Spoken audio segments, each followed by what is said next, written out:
What's up, guys? Welcome back to the Shattered Lands. Welcome back to the XP Guild of the Shield Wardens game today. It is Monday when we stream. We're kind of back on our old bi-weekly schedule. Whatever.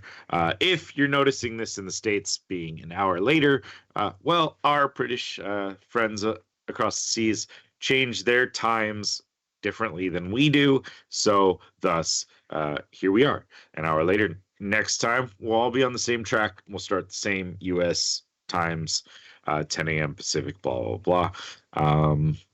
But yeah, when last we left off, the party was in the capital city of Pylumen upon the island of Helot, the island that has been overrun by these collared individuals that have kind of taken control of the government, have summoned some minor demons to support them. They have built up their strength here. The party has been able to put a bit of a damper on that by a concerted attack to destroy the fog, the mist generators that kind of cover the island, putting them in a weird time, like inside the mist area would have been sped up time, giving them more time to be able to develop their forces, develop their position.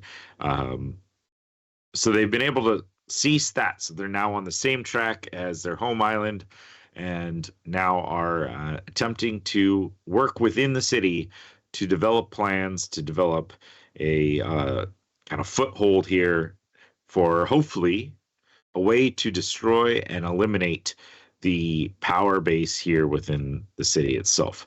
And so let's get back to our party as they wake up within the Cartwright, this tavern that they spent the night partying with the caravan crew that they had traveled into the city with. And let's see what our party decides to do for their first full day within the capital city of Pylumen. Welcome back, guys. As you wake up to the sound of the city, kind of waking up and bustling outside, the smell of freshly cooked breakfast wafting up from the Cartwright. You can smell eggs and bacon and some fresh bread being baked as you guys start to awaken. What is it everyone is up to?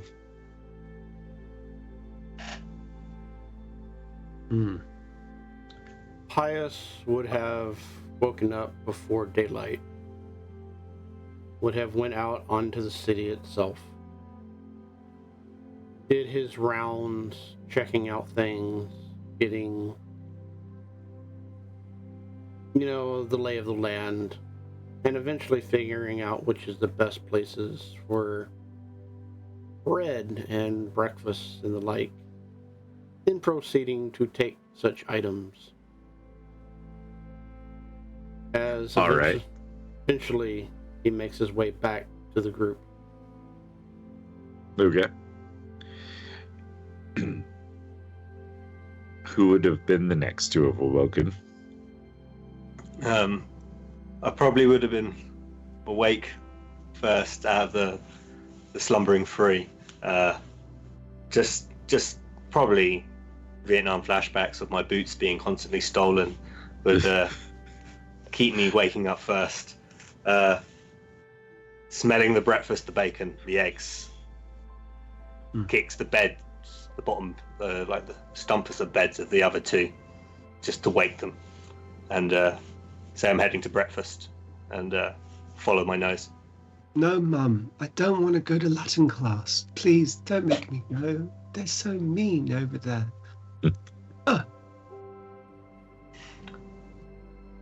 What? I'm gonna go breakfast, following my nose. Oh, yeah. Nice. All right. I'll come with you. Hang on. I'm going to put on some clothes. Hold on. I don't know why I just have this picture of Randall sleeping in the nude. 100%. Waking up, I'm not really standing aware up. of it. Yeah, just like, oh, hey, maybe I should put the clothes on. You know? As I go past, I'll make sure to fondly slap Lucius in the face awake. Healing word! That's kind of... I'm awake. Yeah, he'll head down as well. This breakfast, is there many people who are attending? Like, how many people were staying at the place? Yeah, so it is fairly early still in the morning, but the Cartwright, as you get in there, seems to be pretty full. There's quite a bit of people. You'll be able to manage to find like a table somewhere in there. There's a couple of them that are empty, but it is fairly full. It seems like there's a lot of merchants, including a lot of the caravan that you had kind of spent your time with the night before, that are either starting their day to exit the city and head back, like your caravan would generally be heading back up the road today. Some other people who are here and they're looking to probably venture out into the city some more, as the day gets going, plus a few that look like they're locals, regulars that are kind of getting their morning breakfast here before they head off to whatever job they have within the city.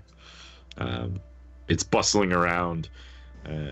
There are a few of these servers, similarly dressed as before in those kind of like leather aprons and like work attire that make them look like they are, Cartwrights. So they are bustling about, dropping off food. There is a bartender that for the most part isn't doing much other than serving food and, keeping the kettle on. There's actually like 3 or 4 kettles over hanging within the fire area, these cast iron kettles that are just like steaming. Some of the servers will come over and pick it up and go fill up people's teas, and work their way around the room. I'll gesture to one of the people serving the food and just like 4 breakfast specials, and then I'll point to the table with the villagers that we came up with, if there's spare seats, so we can sit with them and say our goodbyes and have a chat with them with any last piece of knowledge we can get. Oh yeah, sure. For sure, they would definitely make room for you guys. They would, kind of scoot around. Some of these places, like these tables, have like benches on one side where they're sitting, and then like chairs at the end. So some of them kind of like squish a little closer together. Someone grabs a chair and pulls them over to the end, so there's enough room for you guys. And they're already, kind of like working on their food. And they greet you. Morning. I'll make sure I've got a spare seat that's just empty as well, because I expect Pius is just going to turn up eventually, and I'm not going to see it coming. Yeah. I've learned now. Morning. I guess you guys will be heading off soon. Yeah, that we will. Yeah, Tam, the caravan leader, is kind of sitting there. He's got probably like half his plate's already emptied. He's got a big piping like mug of tea going. You guys look pretty spry for the amount of partying it seemed like you guys were doing last night. I look across at Randy. Like, some of us were seasoned pros, I guess. Well, that was partying. That was a Tuesday. Respectfully, we had a great time and we really enjoyed the journey. But if you really want to party, you let us know. We'll hook you up. Show you how we actually can do. Well, I'd really love to stay friends. Like, I may come visit again if that's okay at the village. Oh, of course, yes. Your hospitality and the welcoming. Yeah, do you want to write down your name and address real quick? And I open up my notebook and I give it to him if you just want to put that down there. Be pen pals. He'd scribble in. While he's scribbling, I'll be like, this isn't what I expected though from the capital. Like, no, I can understand it as the capital, but there seems to be so many guards, and the curfew as well surprised me. Oh yes, well, from what I've heard, there was a attack on the city not too long ago, and they've decided to up the protection for the safety of the citizenry. Who would want to attack them though? Was there like attacking country, or is it in country? Is there I lean and whisper a rebellion of? Well, then they kind of like look around a little bit and he leans a little bit closer. Well, yes, seems like there's a group that is fighting against the prince. I feel like these new changes he's made is not beneficial. I don't know. I try to stay out of the politics. They pay my bills, but there's the various creatures flying around the skies, disconcerting at the best of times. I Wow. agree. But does this group have a name? If only just out of interest. Like, I mean, I've heard whispers. A group called the Iron Oaks, I think is what they call themselves. But, I mean, they say they captured one of them, that a woman, during the attacks. But other than that, I've never really run into any of them. Not that I know of, anyways. yeah, I suppose a group like that, they have their ways of getting around, I guess, undetected. Yeah, I mean, how could you possibly know if someone's a member of the Iron Oaks, you know? Yeah, I mean, if they're smart, I guess they don't tell people unless they're sure of their allegiance or lack thereof. I don't know. Is there a section in the city that we should avoid if they are more known to be in that area? We don't want to be caught up in that. We don't want to situation. walk into their clubhouse. Yeah, you know what I mean? Just imagine we went to a random tavern and it was theirs. Like the absolute home base or something like that. We should probably know just to avoid it. You're in. I don't spend much time in the city, so I'm sorry you wouldn't be able to help you much there. But never know. I've always felt that bartenders and servers tend to have the pulse of the city, so could always try one of them. And almost on cue, like a girl, or I guess woman, probably like in her mid-20s or so, black hair pulled back in a ponytail, kind of comes and starts dropping the plates for you guys. I'll just put that spare one in front of the empty seat, and I'll turn, half expecting Pius to already be there. But And you actually, yeah. every time. I'm not even surprised at this point. He likes to come quickly. I'm No, not I- like that. I say looking up at the lady. I see that y'all have ordered food. They were cooking it. I smelt it. It just made Yeah. sense. I brought extra, and I start pulling out extra food.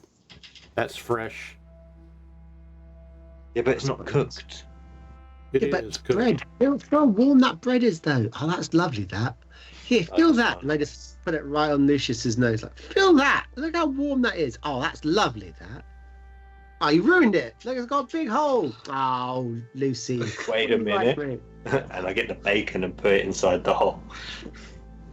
Hey, Danger. Getting creative today, huh? Hold on 1 second. I'm going to take one of the eggs from Piles, and I'm going to crack it raw onto the actual thing there.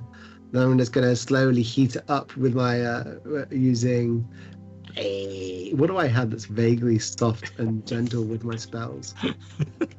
Do you have like? I was gonna say, Fireball? No, This is fireball. the typical Do you have, like- Randall. I have this spell. Oh no, I don't. Prestidigitation? No. I end up with I don't even have prestidigitation. Thaumaturgy. I'm gonna go I'm gonna look to actually go because I clearly have seen magicians heat things up. I'm like, all right, fine, here we go. Gonna hold it. I'm gonna end up doing a straight up levitate, and the raw egg's gonna land on my head. Unfortunately, nope, that's no good. That's no, and I can't even clean. I'm covered in egg. I'm covered in egg. You are Excuse me. supposed to I'm gonna look eat at the. that, not play with it. I was trying. I didn't. I apologize. I'm gonna look at the black hair guy and go, excuse me. Sorry, what's your name? Marlene. Marlene, could you direct me to somewhere where I might actually quickly ablute myself? Is that all right? Yes, we have a washroom right over there. And she points to, a kind of area where there's probably like 4 doors on the back wall. All of them kind of looking like they'd be a washroom. Could you... I get a bit confused in here. I don't want to walk into the girls' room. I'm clearly making some mistakes. I might still be drunk. Do you want to walk with me real quick and actually tell me which one is the right one to go to?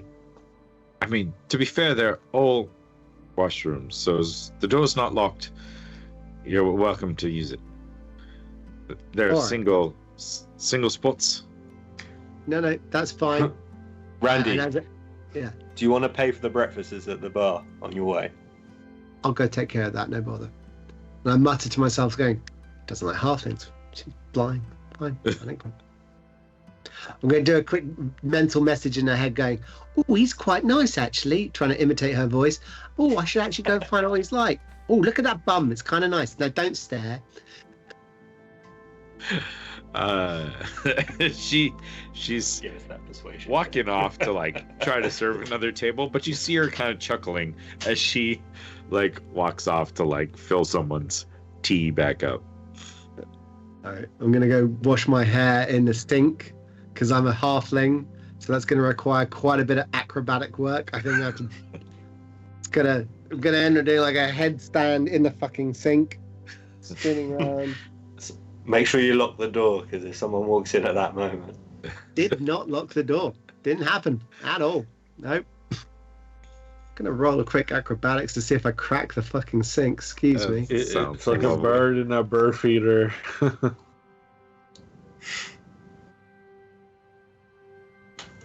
I'm alright. It's okay. As you're pulling this off, you hear the door creak open, and you hear, "Oh dear, I'm so sorry. I don't. Good luck." And you hear the door shut as this like old guy kind of peeked his head in and was like, "Oh no, someone's in there." I shout back, I took some salts, but they're summer salts. Oh, good jokes. Gonna be sad at myself for making that terrible pun that early in the morning and go, I need to have some coffee. This is not good. Oh. All right, and I'll head over to the bar to pay for the food for everyone at the table. I'll take care of that real quick as a way of saying thank you. There is a kind of bigger, heavy-set, darker-skinned gentleman back there. He's kind of got graying black hair, a kind of beard that's not like a super long beard, but just like a short little, well-kept beard, graying in patches, tending the bar. He was talking to a couple of the guests at the bar, then he sees you walk up, goes, "Oh, hello, little one. How can I help you?" I'm here to actually pay the bill, biting back the urge on hearing little one. I'd like to pay for the bill for that table of individuals. I imagine it's quite a big amount. Some might say at least more than average sized. Anyway, how much is that, sir? All right, son. And he kind of like glances over. Looks like we're about 5 gold. All right, I drop 5, and then I put a 6th one just off to one side of it, and I go, I'm new in town, and I'm looking for a little bit of help with no questions asked. And I was wondering if maybe you might know a guy. Kind of glances at the gold and like gathers the 5 gold and drops it in like a wooden box that's behind the bar. Pulls the other one back. Well, depends on what you need help with, but I know many guys and girls. I appreciate the offer. I'm looking to do a little bit of import-export, if you know what I'm saying. And I don't really want people who think it's their business to be involved in my business. Now, I'm fine with your usual guards and whatever. I'm used to that. I'm used to law officials. But I've come into Palumin and here I am ready to start doing what I need to get done.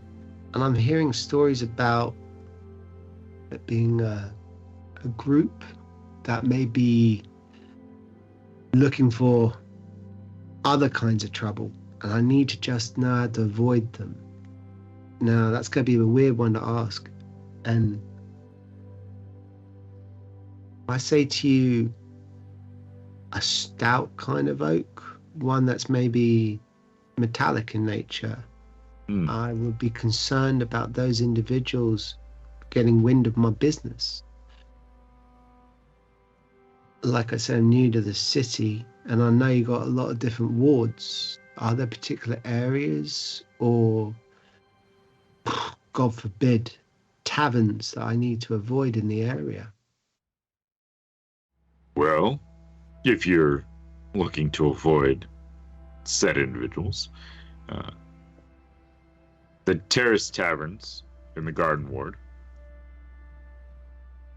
Yeah. They tend to have some members that I think have been thought to be that way.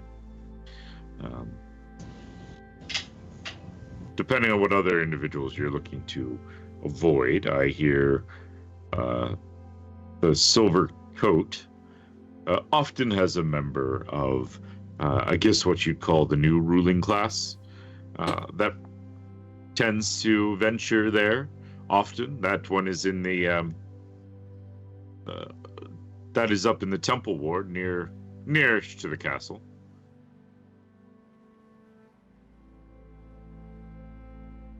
The new ruling classes. I thought I acted on euphemism. I put another gold piece next to that first gold piece, and I just look at it. I'm not even looking at him now. I'm just looking at these two gold pieces, and I go, thing about gold is that it tends to attract more gold, you know? It's very interesting that happens. Strange how that works, huh? Yeah. So you're saying to me that were I to head over to the Garden Ward and go to the Terrace Taverns, that would be a big problem for someone like me who's trying to avoid someone like them.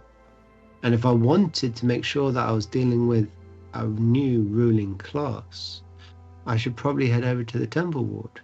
That would be the best play, right? That's what it sounds like, yeah. Interesting. It's interesting. It would be awful if you to, possibly get those mixed up, though, Yeah, that would be a nightmare. And if one were to get them mixed up and ended up walking into the wrong ward, putting another gold coin next to it and just staying it thoughtfully, I wonder, who would I ask for? To make sure I don't say the wrong name. I'm given to say that, occasionally I get a little bit of Tourette's and I just blurt out the wrong name. John, Michael, Stephen. I don't want to do that. So if I know which particular name it is, I can just put my fist in my mouth. Well, if you were trying to avoid an individual, you wouldn't want to ask for Enid Galstead. A wonderful appearance, I suppose, of a tiefling female that may or may not have a very sturdy tree growing in their yard. Enid. See, Enid. That's a big problem for me because I tend to say Enid a lot. It's worrying. But I'm glad you told me about that. I'd ask for your name, but honestly, and I put a fourth gold coin next to it, I just don't think it's necessary. What do you think? Probably not, but I'll be here most mornings if you ever need more guidance for the city. Let's just call you my little guide then. All right, big one. I'm the biggest. Don't forget it. I do a little wink of that end to any woman who's within a 10-foot range. Doesn't matter if they're even aware of my presence or existence on this planet. I'm going to be like, as a reflex, I'm going to push the 4 coins over to the guy. And I'll go, I'll see you soon, guide. I hope so. And he'll slide the coins off and Nice. pocket Okay, 3 of them. He puts one off to the side. And as the waitress walks by, if anyone's paying attention, he hands her one of the gold, the one that's serving your table. And kind of gestures towards the table. She smiles and pockets it. Moves on. I'm going to come back to the table and I'm going to make myself a fried egg sandwich with tomato sauce. Let the yolk run runny and then just coat it and just munch. And then whilst I've got the fried egg in my sandwich, I'm going to mumble over to yourself there, Pios, and go, got a lead. I think we need to head over to the garden ward. Look for a tiefling called Enid living over in the terrace taverns. Thing is, I'm not saying that. I'm saying actually over to Lucius. I'm saying, mate, this is the best sandwich I've ever had. But you're getting that thought come through your head as I'm speaking to you mentally. Gotcha. I think he's trying to point under the table to you, and when he goes like tiefling, that gives me an idea. All right. Okay. Yeah, Just well, chat once down we at get out breakfast. of here, Livius. let's go to an alley before we go to the ward. That's good. Are we off?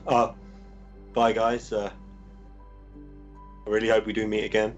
I'll definitely visit the village next time. Once we get our airship back, it makes a lot more sense. Yeah, thanks for the work. It was had a good time.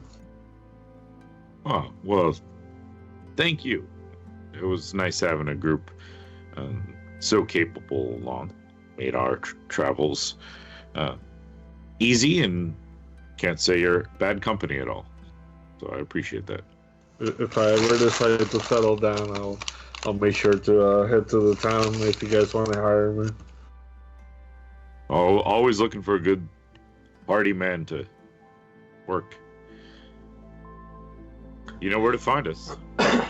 Yeah, he'll stick out his arm out to shake their hands. Yeah. Grasp your hand, shake it. Shake the whole man up and down. Ah! he finishes up his food and kind of glances around the table. Well, guys, we should probably be heading out too, so we're gonna gather up our carts and get going. Good luck. And he gets up, and then the rest of the group kind of slowly gets up, and each one saying, thanks, goodbye, as they get up and venture out. Grab my stuff and get ready to go. Where we go? We're gonna head over to the terraced. Wait, where are we going? Yeah, I had this. Just wrote it down. That's why I wrote it down. Terrace Tavern, over in the garden ward. Okay. Go on. Another- Got a contact there. Oh, I thought we were drinking. Okay, no worries. No, yeah, we can. We can do two Fine. things. We can do Yeah, two it's fine. things. That's fine. Tell you what, it's a long walk, to be fair, between here and there. Let's grab a couple of beers on the way. We could do a little mark crawl from here to there. You walkies. Yeah. Few walkings. Just So we saying. should hit the alley the up before Best way we, to find a city get out is to stop off at every single supermarket, little market spot between here and there. And we get a beer, drink it, and make sure it's drunk before we hit the next one. Okay. Seems interesting, but I like that. Learn the culture. It's 9, 10 in the morning. It's about right. It's about the right time to start drinking, isn't it? Yeah, but it's Tuesday, right? Yeah. Or was it Wednesday? I don't know. It's a day. It's definitely a day for sure. Yeah, that's good enough for me. Right. Yeah, so why? It's a wine drop. How do we get to the garden ward? And east. Yeah, you guys currently, Dave, you might want to go out just a little bit, are over here at the cart right, and the garden ward is just basically the next. It's kitty corner across the streets to get into the garden ward. Oh. Yep, You I guys see it don't now. know. Way over there. I put on the map the Terrace Tavern, which is here. You guys don't currently have that directions, but I figure asking around a little bit, it wouldn't be hard to find out where the Terrace Tavern is within the Garden Ward itself. So the Garden Ward is everything between like this fat line, this circle that kind of follows this area, that whole area, plus everything kind of up to the wall, up to this main road. It's kind of how the wards are divided. If you draw a line from the top to the bottom and left to right, it's kind of the more or less the delineation following those roads. So yeah, you guys head off. Is there anything else you guys are looking to do while you set out, walk through the city, or are we just kind of, trying to get to the Terrace Tavern as quickly as possible? I don't think we're in a rush as such that we'd sprint or anything, but Yeah. I feel we'd probably be walking casually and blending in as such, not exactly like a sneaking around the alleys. Lucius wants to keep an eye open just because to see if we see different groups by other than guards, obviously. It's probably also not a bad idea for us to not walk as a foursome, since we don't have any kind of disguise on our faces anymore. It's probably a good idea for us to break up into different spots. So I would probably turn to the three of you when we get outside the cart right after 50 yards and realize that I'm looking beautiful again, and go, Pius, it's probably a good idea, mate, if you see if you can get up on the rooftop.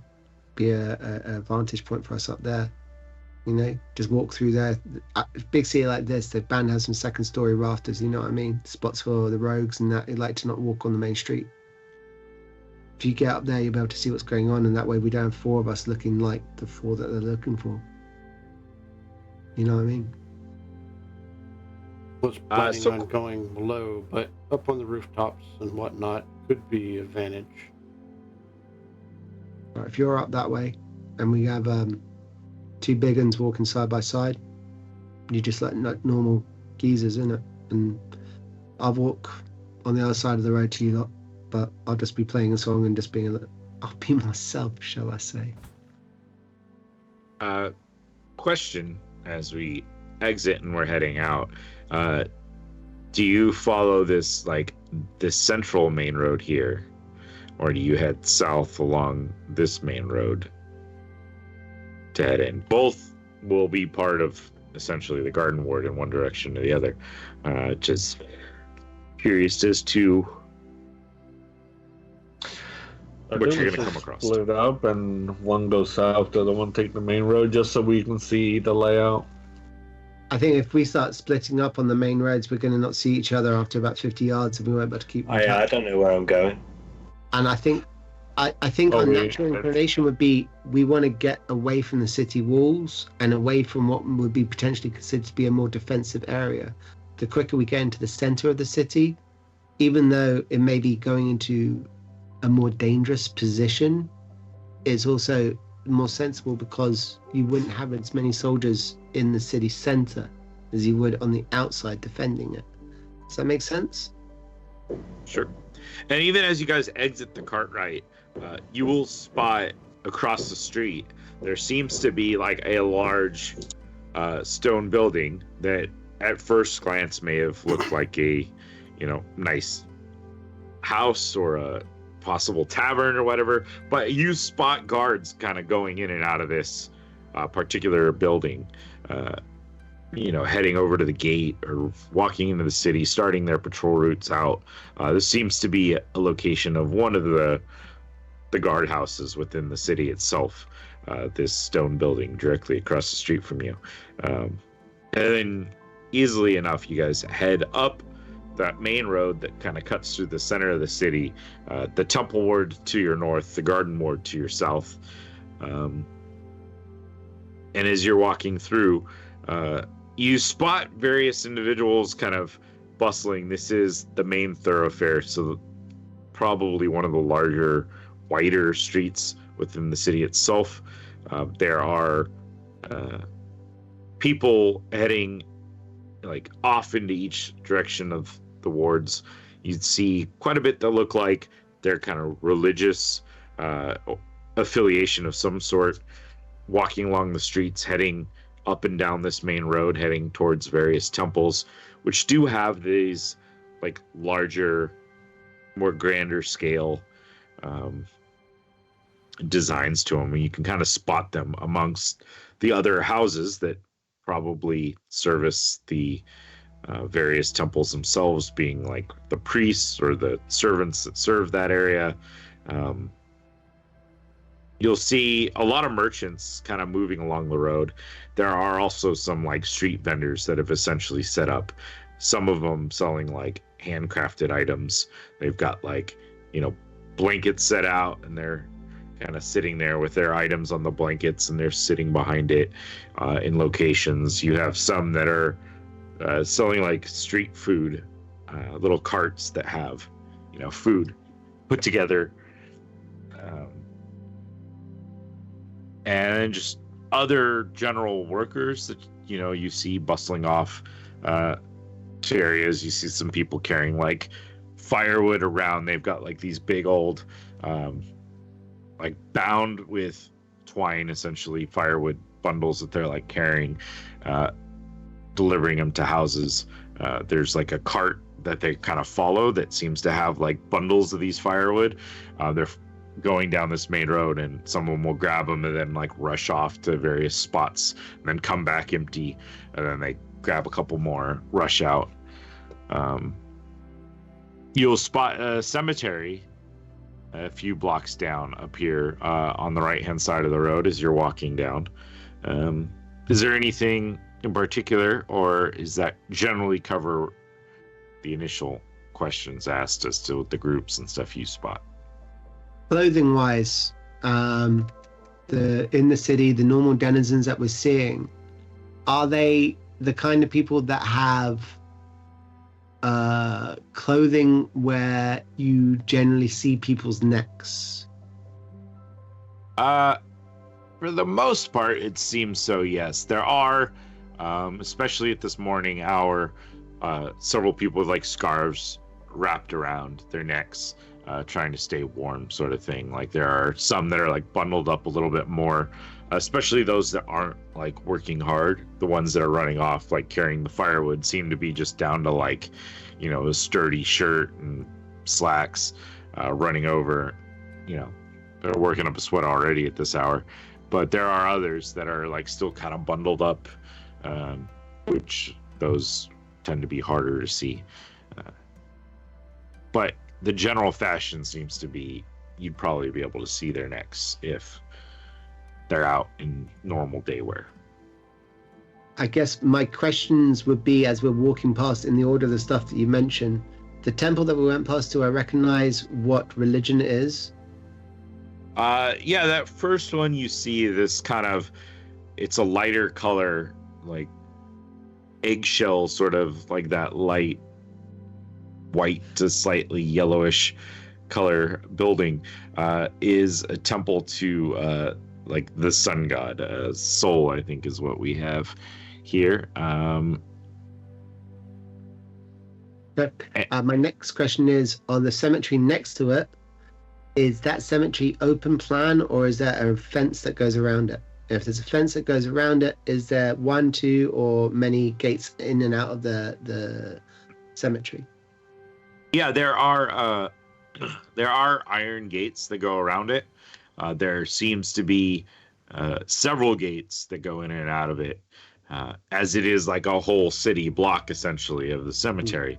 So there are probably gates about every 100 yards or so. And they're not. Sorry. I was gonna say they're not guarded or anything like that. They seem to be, at least at this hour of the day, open. They do have locks affixed to them, so you would guess that they are locked at a certain hour of the night, sort of a thing, to keep people from, causing mischief in the cemetery. They're probably about 8-foot high iron gates, like walls, fencing, that have a good, 6-inch or so spread between the bars, and the top of the bars are kind of spiked to try to deter people from climbing over. Spiked and then angled outward just slightly to. You've all seen them. Yeah. We know we are. And within, as we're going past the cemetery, do I see any mausoleums inside? Any actual stone structures that look like mini buildings inside there at all? Yeah, there would for sure be a couple of mausoleums that are that you can spot in there. Any of them look like they've got any particular symbol, or which makes them look a little bit unique or different to the others? Give me a perception check to see how much you can spot from the road. Okay. I am going somewhere with this, honestly. I'm not just being... No, I had a feeling. That's why I'm making you roll for it. 11. Okay. Really tough to see from the street. Okay. I am going to mark one that I can see, and I'm going to shoot a thought out to the guys who I hope are within 30 feet of me, saying, mark that building there. If we get split up at any point at night, let's head for that spot there, and we'll make that our spot to hide for the night, all right? If shit goes down, that's where we head to. Cemetery, mausoleum. Okay.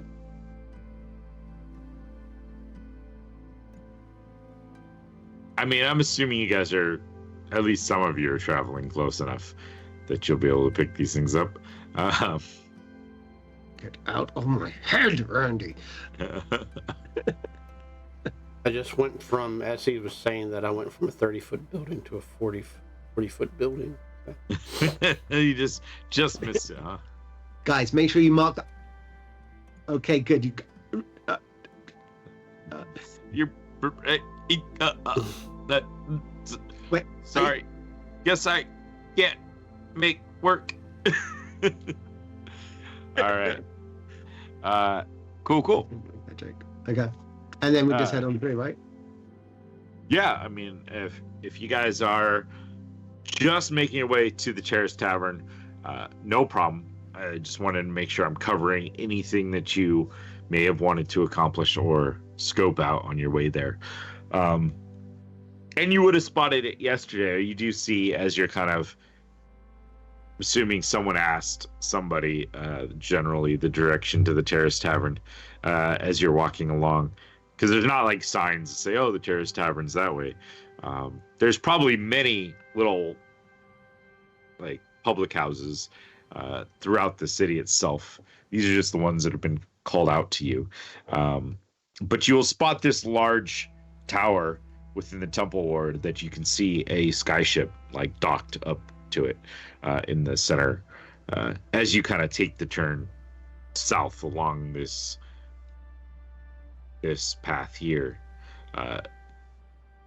And it is Gazebo Way is the name of this particular thing.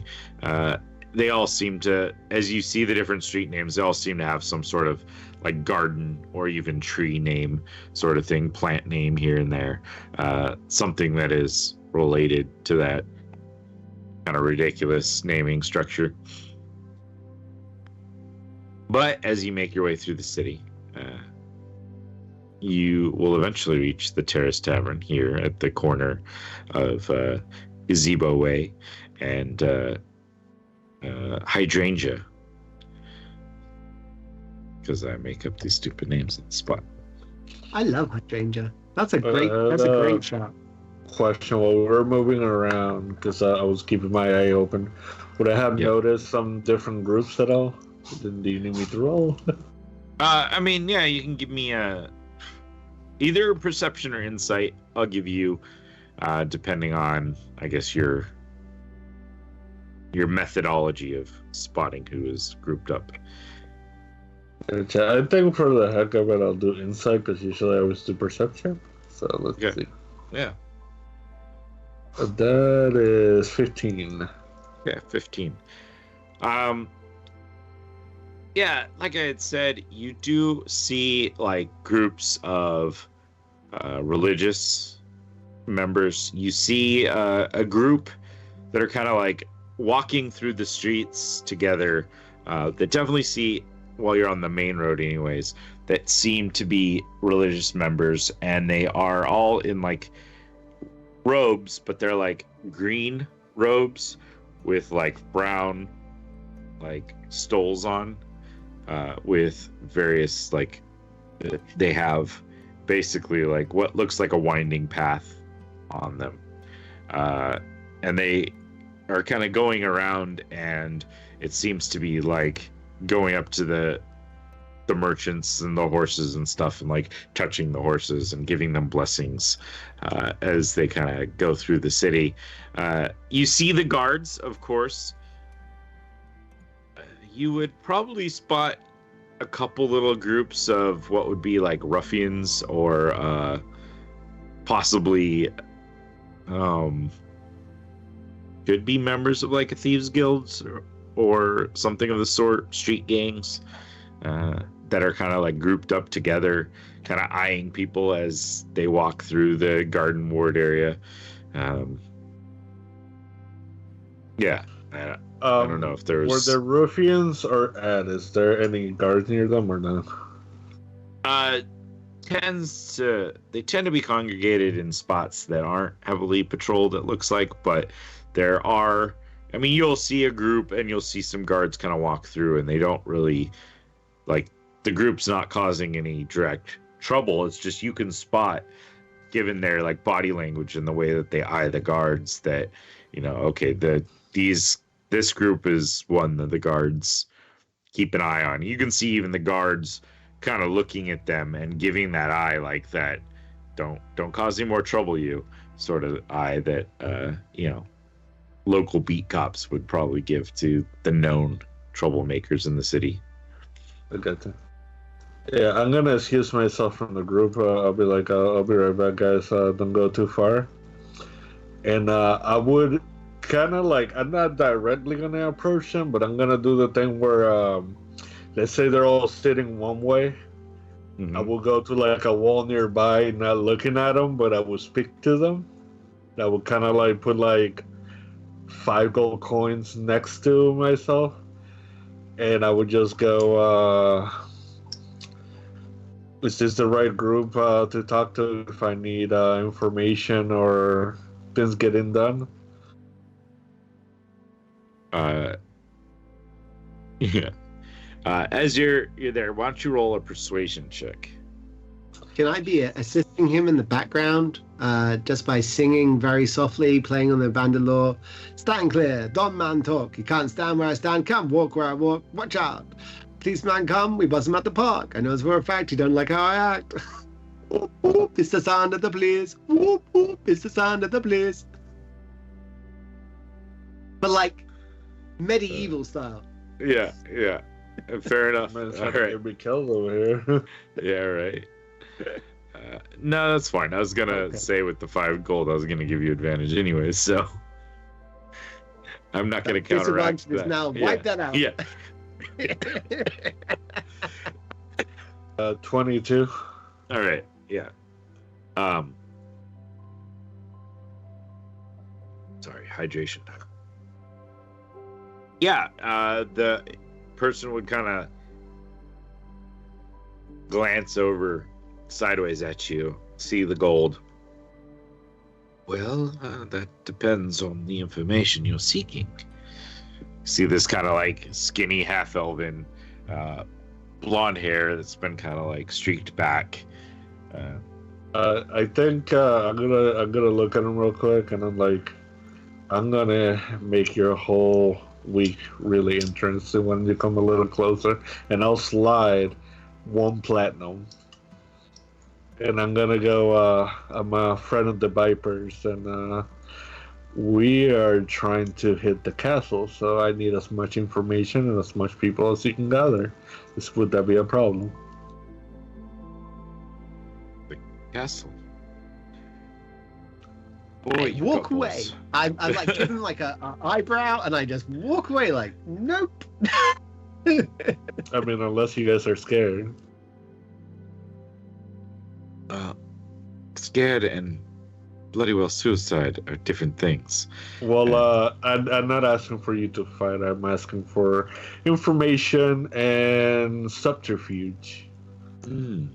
Ways to maybe lead the guards or people to certain areas so we can get in there. All right. Your specialty. Well, I mean, okay, I could entertain a conversation about such things. This doesn't probably the best time and place to do it. Plus- I would mention we have a warehouse at so and so. Maybe we can meet up there. Marketwood is not exactly our grounds, but if you want to meet in the main garden, in the middle, there's a gazebo there. Just off to the side, there's a small copse of trees. If you want to meet over there, and say Happy to. 2 hours from now, or so, when the sun's about midday. Would it be alright if I brought a few friends with?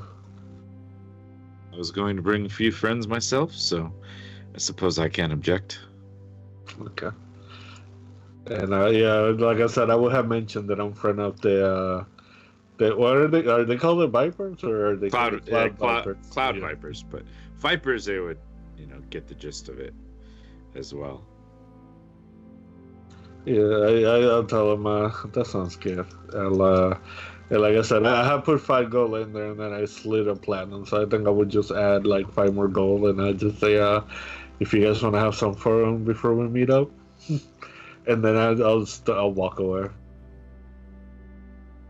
He'll nimbly kind of reach over and pocket the 20 gold essentially worth of bribe that you put down. And yeah. Yeah, when I go back, I'll look at Hendrix and Randall. I got us some distractions and probably more information. Yeah. Sorry, you did what? I'm sorry, what? I found another group of not Vipers, but whatever their version here is, and we're gonna meet up in 2 hours and talk about information about the place and maybe them causing some chaos to allow us to get to the castle when the time comes. Please don't tell me you gave them any money. I did. Please don't tell me that you told them what our actual plan was.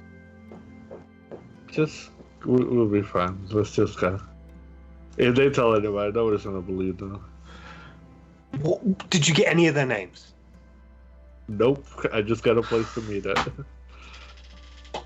So, some guys who you've never seen before, who were just looking dodgy, you thought, that's my guy.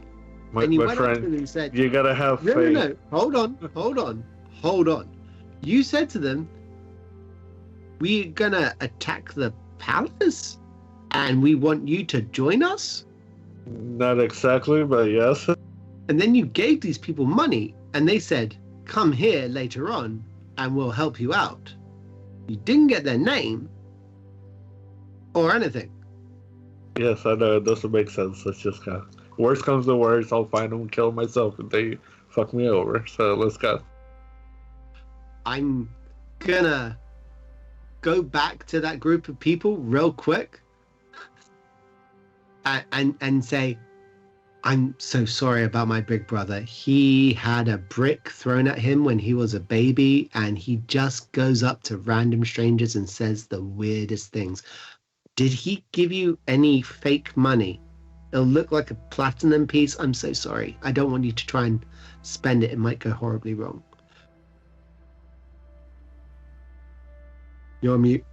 Yeah, you're muted. Well, we'll just have to keep our eye out for that. I I'm didn't see any sorry. money. No, that's fine. I would have, like I say, he's a special individual. On occasion, he's given to just saying stuff. Maybe if you tell me your name, we can reimburse you for your time and effort today. Your friend knows where to meet us and when, if you really want to reimburse our time and effort. That's fine. I guess then we'll see you at that point.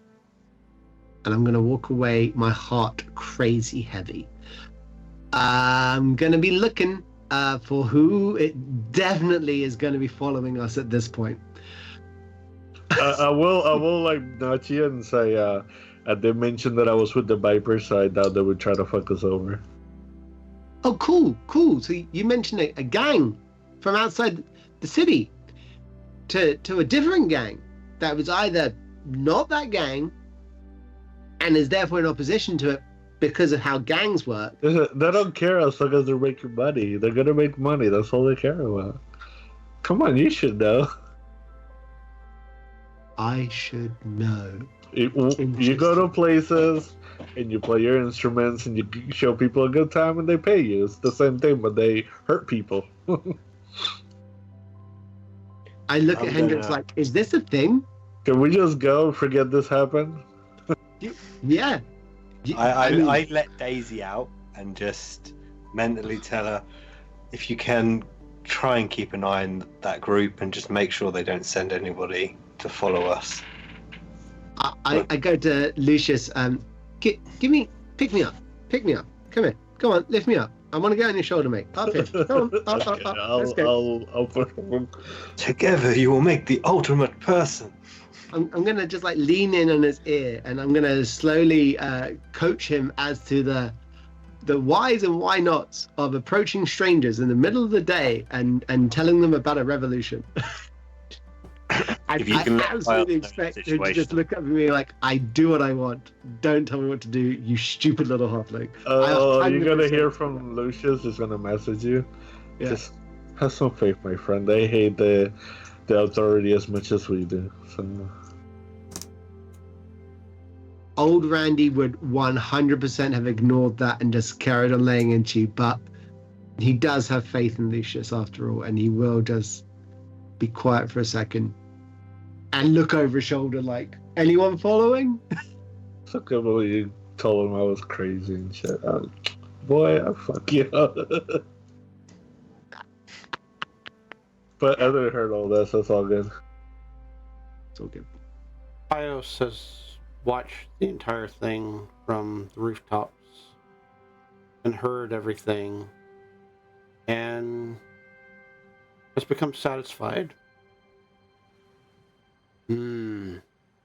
Now the others get Lucius. This is good. And then Pius moves on. We're going to carry on walking. I'm going to slide off of Lucius after a while because many different reasons, but mostly I don't want to get a piggyback all day long off of Lucius.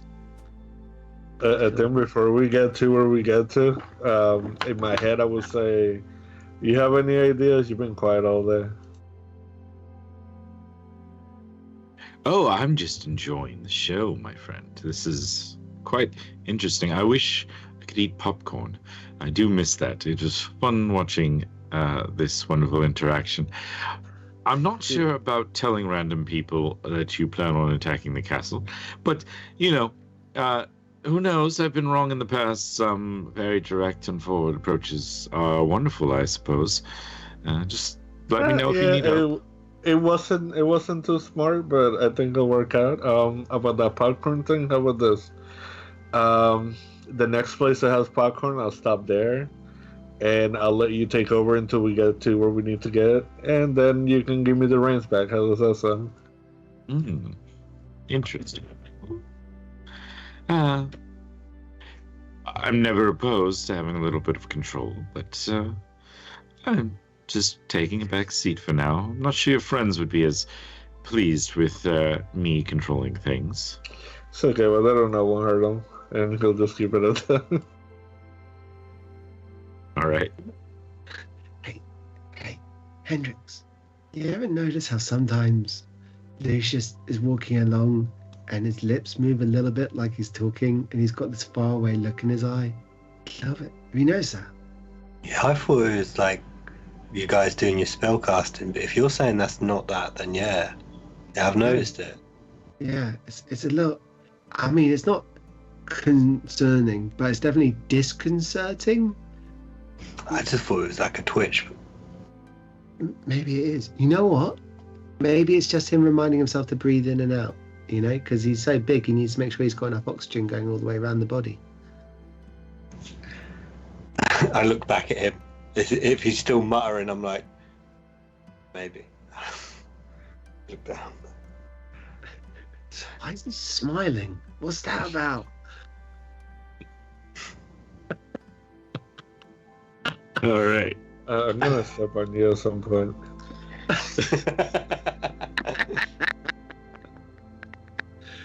Oh man, I'm gonna Do you know deserve which it way too. you've got to go? Yeah, I think we head down here. No, look. I think that's it. Is that a tavern? It's definitely a bunch of terraces. Yeah, you actually see this spot coming up, and it is like a tavern that's built, or a building that's built anyways, in like multiple layers. And you can see that it's got like green and like trees kind of growing out from like the next level up there, and there seems to be like tables and people sitting around the edge of this building, kind of like taking in the view of those walking around the streets. And you'll see the sign above it, Terrace Tavern. Sus. Coming in and out. Yeah. Looks very Covent Garden-esque. I like it. I like the trees on the second level. That's nice. That's pretty. Yeah, it must have been a hella commitment though. Like, did you think they planted them there, or did you think they moved trees up there? Do you think the roots go all the way through the building? Oh, now these are hot. Don't, because as soon as we get in there, these are the questions that are going to... But I'm going to be you're looking right, for it. they must go through the whole building. Because if they don't go through the whole building, that means that tree is either magical, and that's a lot of magic to keep it going, or something else. Interesting. Let's go. You're around first, and I'll walk on in. He bought breakfast. I'm down for that. Oh, I wonder how they acted when they realised that the whole bill had been paid for as well. Yeah. Oh, I mean, to be fair, it's nice to pay for what they did do for us, and for them to think that it's just us being nice. Yeah. I mean, without them, we're not getting into the city. So that's 5 gold pieces is nothing. And I have to admit, that night we spent there and partied was the most relaxed I've been in a long time.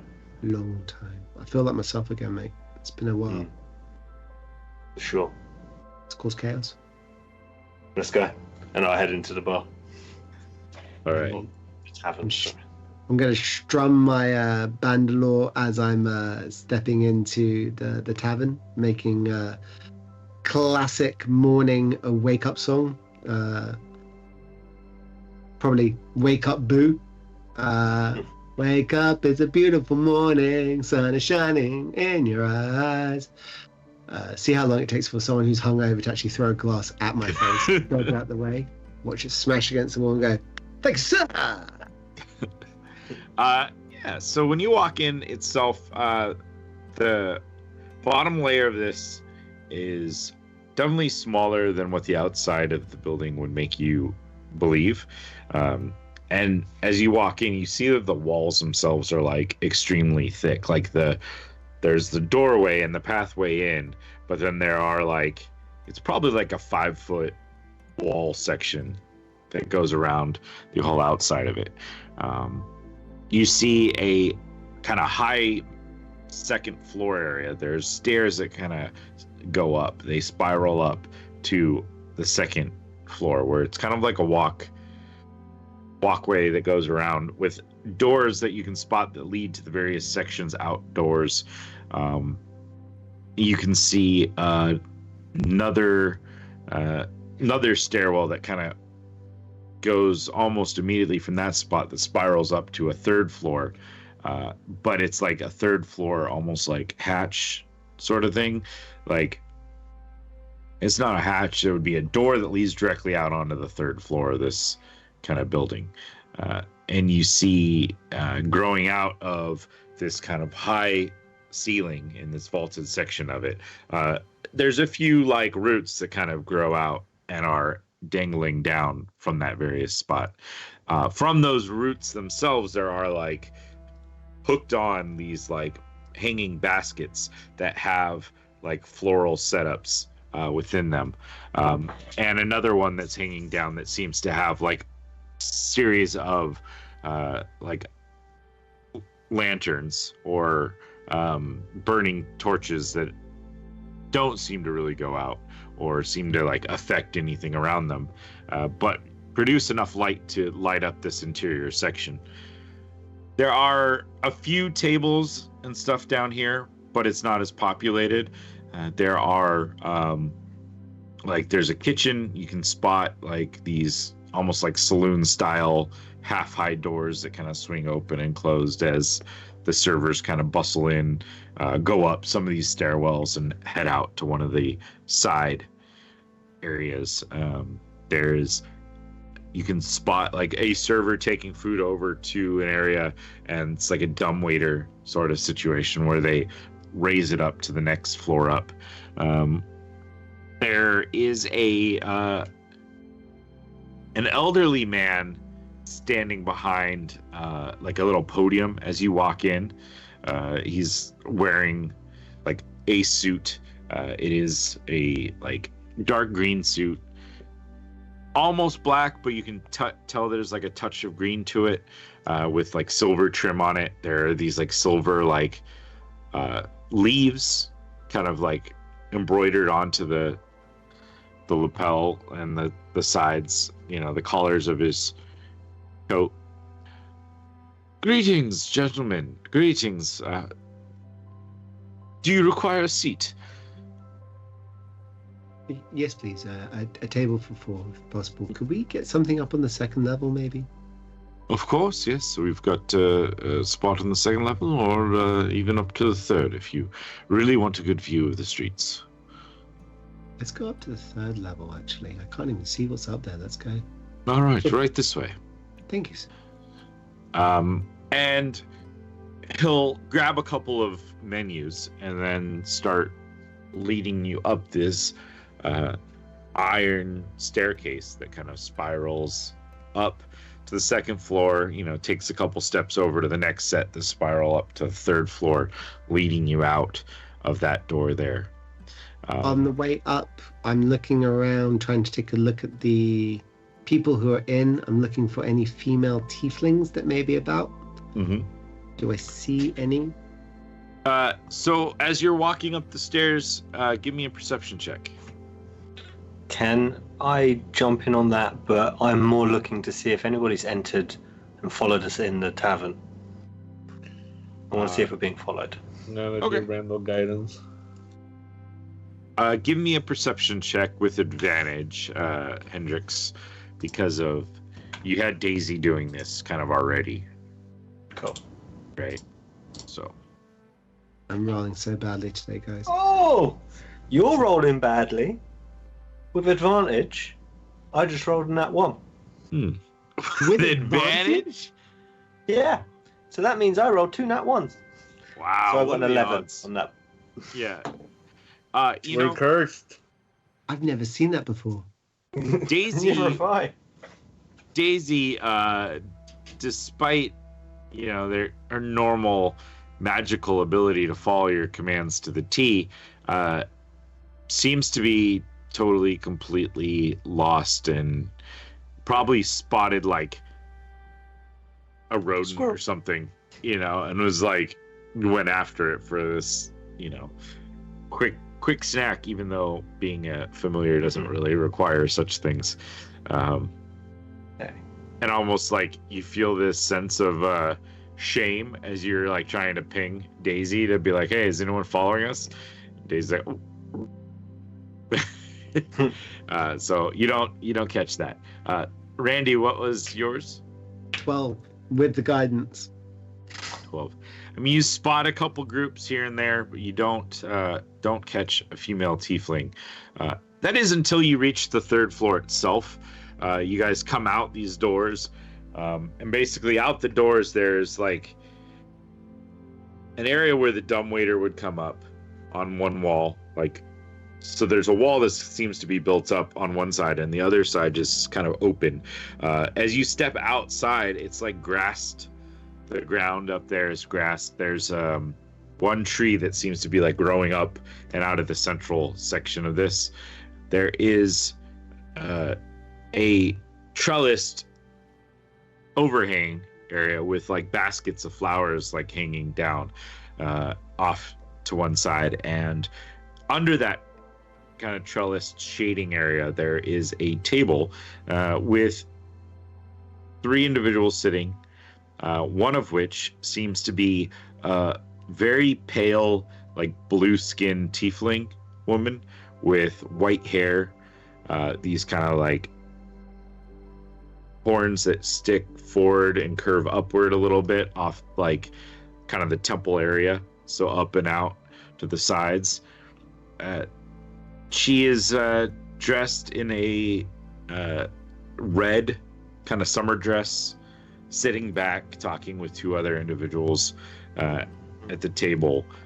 Her back is kind of to you guys. She's looking out over the city itself, and the waiter walks over and finds you a table, which is kind of on the far right hand side. Like she's off to the left towards the corner.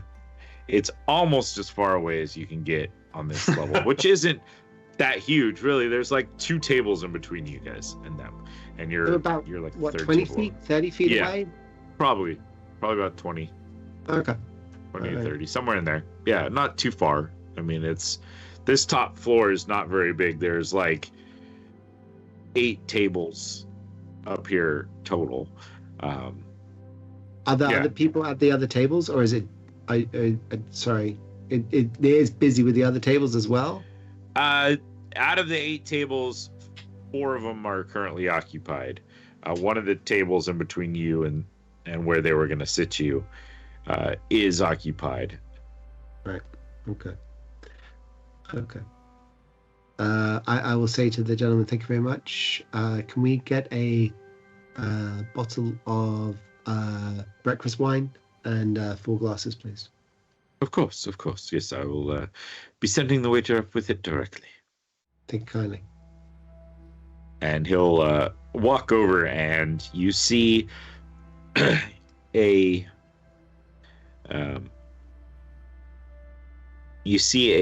another man that he talks to, much younger than this one is.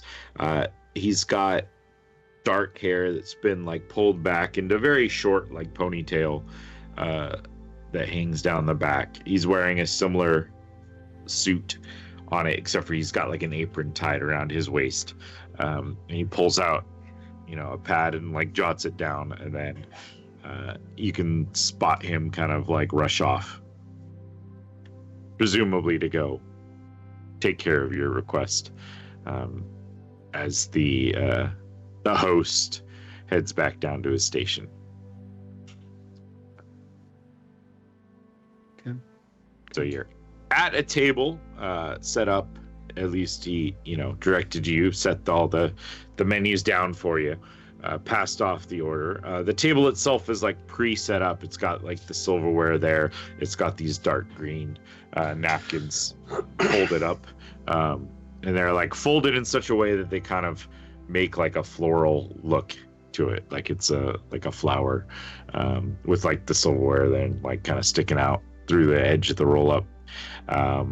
There's already like glasses on the table and a pitcher of water that has been set there, and you guys have a view of the city from the third floor of this building. This view of the city, like, does it face the castle? Generally, yes. Yeah, the area, which you can see for the most part over some of these, and you can see the castle because it's like tall enough. Yeah. That you'll spot it in the distance. As you will also spot some of the trees from the actual like central garden here in the city, poking up over some of the buildings. It's not like the clearest of views, but yeah, you can kind of see. Comparatively, like, to the surrounding areas, this is one of the larger buildings, I guess. Yeah, it's a decent, like, this is the 3-story building, and most of the ones in this surrounding area are at most 2. There are one or two. Cool. Yeah, there are 1 or 2 that you kind of spot that may be tall enough to obscure some of the view. One of which seems to definitely be more of like a fortification further to the west that you can see. It's like this big stone, somewhat castle-esque looking, but not quite as big as the main castle. This one right here, I'll ping on the map, would appear to be some sort of fortification or another guardhouse within the city. Okay. I'll just turn to Randy. This is a nice place. Thanks for bringing us here. Why are we here? Well, I will talk about the opportunity to actually see such a great view of the city whilst telepathically alerting him to the fact that I believe the person that we want to speak to is behind us, 1 table and a half away from us, with the lovely horns. And as I'm saying that, I would like to do an animating performance on one of the serviettes that's holding the utensils, that's in the shape of a tree, that's in the shape of a shrub. That's okay. Okay. So you know what you said, like there was an origami almost setup of how they've made the paper there to hold the tools Looks like in. a flower. So it looks like a flower. I'd like to animate that so that it forms little legs that move about on the table.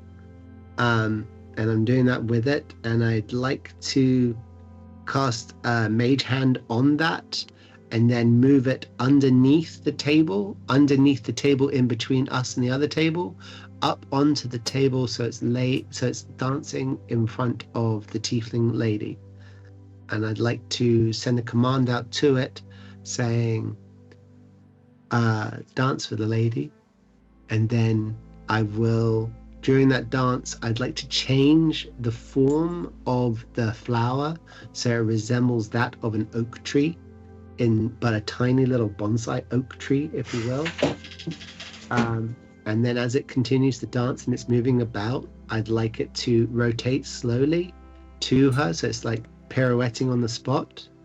And as it's doing that, I'd like to have it crunkle and crimple its paper form so that the actual tree leaf bulk of it starts having indented elements into it, saying, and I'd like it to form an H, then an E, then an L, then an L, then an O. And then I'd like it to rotate round, and I can say E with an N, then an I, then a D. And then I'd like it to slowly lift up, and it will blossom out, if you will, pushing its extension of the paper, and it will turn into one hand, and it will have a little finger saying, beckoning towards our table, and I will maintain eye contact, waiting for her to look up and look over to us. All right. Subtle. as this is going, you'll see one of the people at the table kind of turn and look in your general direction as carefully as it can, almost as if they're like trying to just glance at something out in that direction of the city, and they kind of take their time doing so.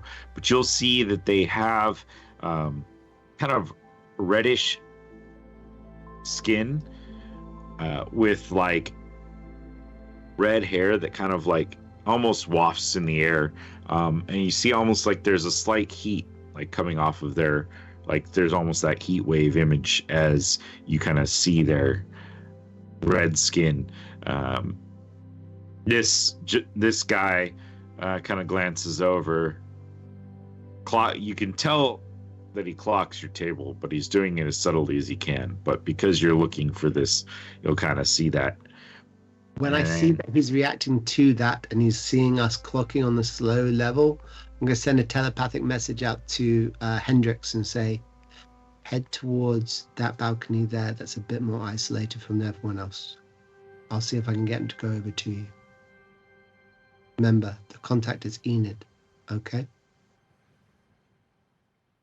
And if Hendrix responds to that, then I will break down the oak tree as an action and have it fold out one more time into a peace sign, then an okay sign, then a point sign pointing at the balcony, before it then falls down into a small little clump and turns into a little heart shape lying on the floor, on the table floor.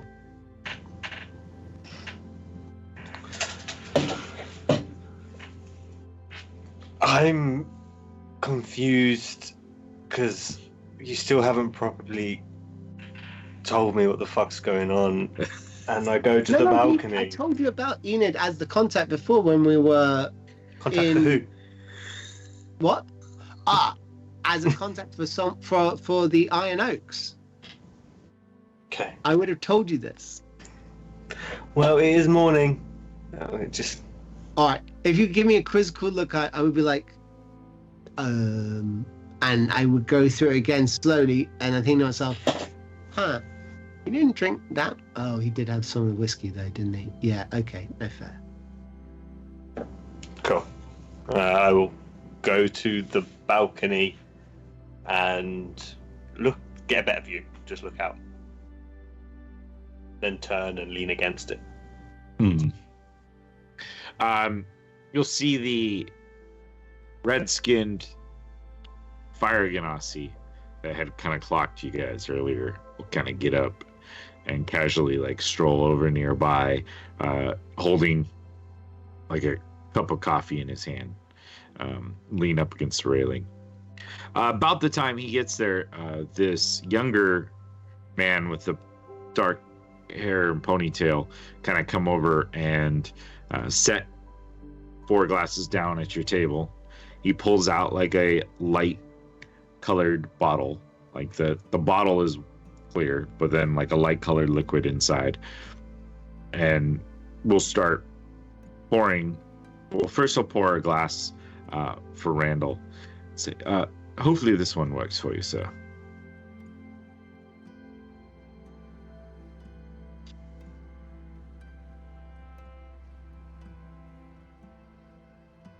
It's on the sweeter side, kind of crisp, and he'll pour 4 glasses. Can I get you anything? Have we had time to decide? May I suggest the summer bouquet? And he'll gesture a spot on the basically the starter section of the menu where it's like a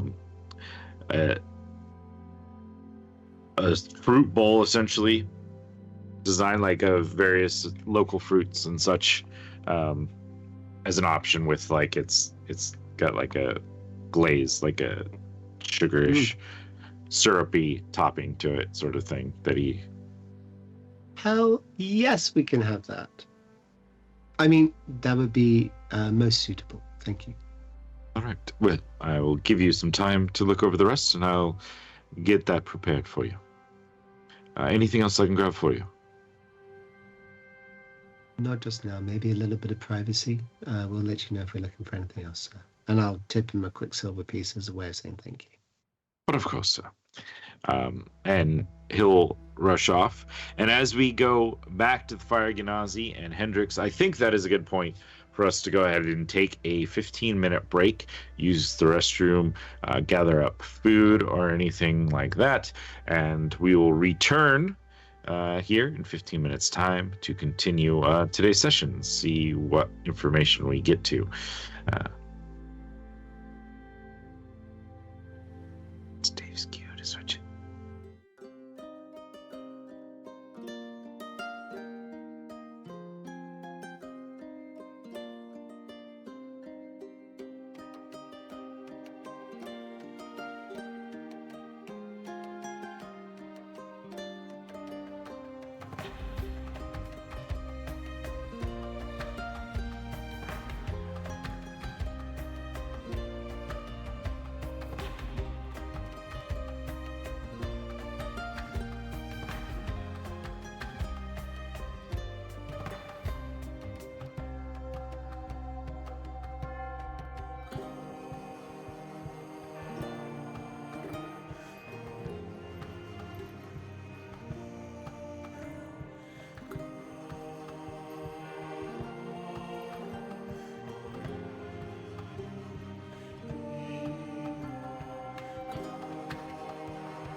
If you are enjoying our content, please consider supporting us through Patreon. Patrons get access to videos early, as well as digital content easily imported into your own game or campaign. Every bit of support helps us grow as a channel. Do you enjoy watching a live game? Do you have Amazon Prime? Please consider subscribing using your Prime sub on twitch.tv/thexpguild. This is a free and easy way to support the channel. Finally, if you do enjoy this content and know others who might, tell your friends and family about the XP Guild. Thank you so much, guys, for joining us for yet another XP Guild show. If you are enjoying this, please do us a favor, click like, subscribe, hit the bell notification if you want to be notified when our next show goes live. Feel free to drop us a comment. We'd love to hear from you guys, hear your thoughts on the show, or anything else you want to talk about. I'd like to take a quick moment to say thank you to our friends over at Hero Forge, a Sky Castle LLC product. We are not sponsored by them, but if you're looking for great custom miniatures, check out HeroForge.com. They've been so kind to let us use their art, as many of the miniatures and artwork that we use come from their website with their permission. However, they have not reviewed our content, and so what we do does not necessarily represent their views or beliefs. Again, thank you to Hero Forge. 10, 9, 8, 7, 6, 5, 4, 3, 2, 1. Now, let's get back to the show. Welcome back, everyone, to the Shattered Lands, to the Shield Wardens. Our group has found the Terrace Tavern. They have gotten a table, a nice bottle of wine, and the attention of Enid and her companions. Fire Genasi, having kind of scoped out the group and been directed towards Hendrix off to the side at one of the railings here of the third floor of the Terrace Tavern. And that is where we will return. This Fire Genasi moving up next to Hendrix. In that, like, view of I'm moving to, like, lean up against this railing and check out something that's on the street level down below, but close enough to Hendrix that they could converse without necessarily looking like they're trying to converse. All right, you've got our attention. Curious as to why or who you are. We're rather new to the island. We made friends quite quickly with a woman called, well, we knew her as Valkyrie, who guided us to where we needed to be. I believe she worked for a rock mantle. He kind of glances over, momentary, like, surprise at you dropping these names. And, well, we've lost our Valkyrie. Yes, we've noticed. Now, either you are legit and you have come from these people, or you've managed to gather information from her and somehow tracked it to this particular tavern for some reason. We're very curious, of course, but what is it that you're looking for from us? A conversation, an audience, a spot of lunch. All right. Well, and he pauses, kind of get the sense that he's concentrating on something else. Yeah. All right. If your friends want to join us for lunch, there's plenty of spot at the table. Appreciate it. And he walks away and kind of slides back into his seat, leans back, sipping on his tea. I'll stay a few more minutes. Just really enjoying the view. It's been a while since I've been in a city this big with a view like this. Hours just seem to go on. I'll go back at the table, grab my breakfast wine, and advise the group that we may have dinner plans 2 tables over. Lunch plans 2 tables over. Okay. I pick up my breakfast wine. We've not yet received our fruit platter. And I'll plop myself down over at the other table. I think I'm going to sit down next to not the tiefling, but the human woman who's next to her. Yeah, you'll see, like, as you get closer, there's a blonde-haired human woman who's kind of sitting. So Valkyrie is kind of like, not Valkyrie, Enid is sitting in the middle of this table. We were just talking about Valkyrie. Jeez, in kind of the middle spot with the fire Genasi to her right and this woman to her left, with a couple other chairs already there.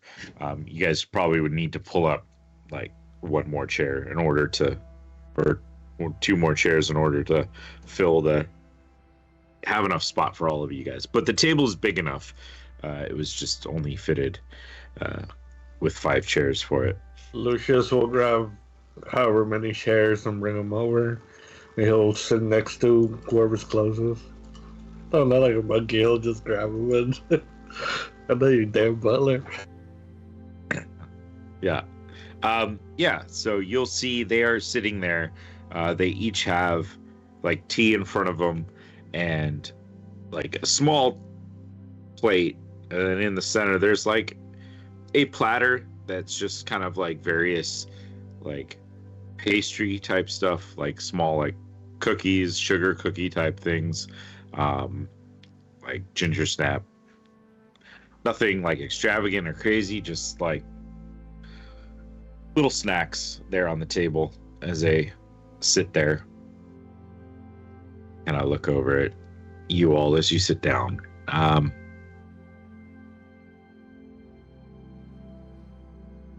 Enid looks over. All right, so we'll need some very interesting introductions pretty quickly, or this whole conversation might be over. How'd you come about the names that were dropped? I pull out a potion, a dense purple liquid with a little bit of pink that's floating in it, and I'll slide it over to her, and I'll say, "This will allow you to see my thoughts, and I will not offer any resistance. That'll save a lot of time as to how serious we are and how truthful we are." The blonde woman kind of reaches over and picks it up, opens it up, sniffs it for a second, and then she'll down the potion, kind of glance over at you. I will let my mind be open. Okay. And I will see how long it takes before she's like, no.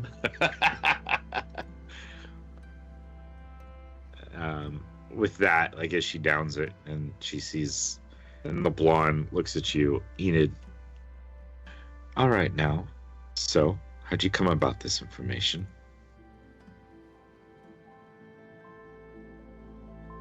And again, I just look at the blonde lady and I say telepathically into her head, "This is how." And I show the full story of Valkyrie and how we lost her and what we did and how we did it, who we fought, how we beat them, how we took down that entire mountain of bad guys, and ultimately what our end game is. I will shield Theodosia from that name. Mm-hmm. But otherwise, that's it. And if she starts getting into it, I may embellish my role and size in the story. Maybe make myself look a little bit more swole, you know. But otherwise, no embellishment.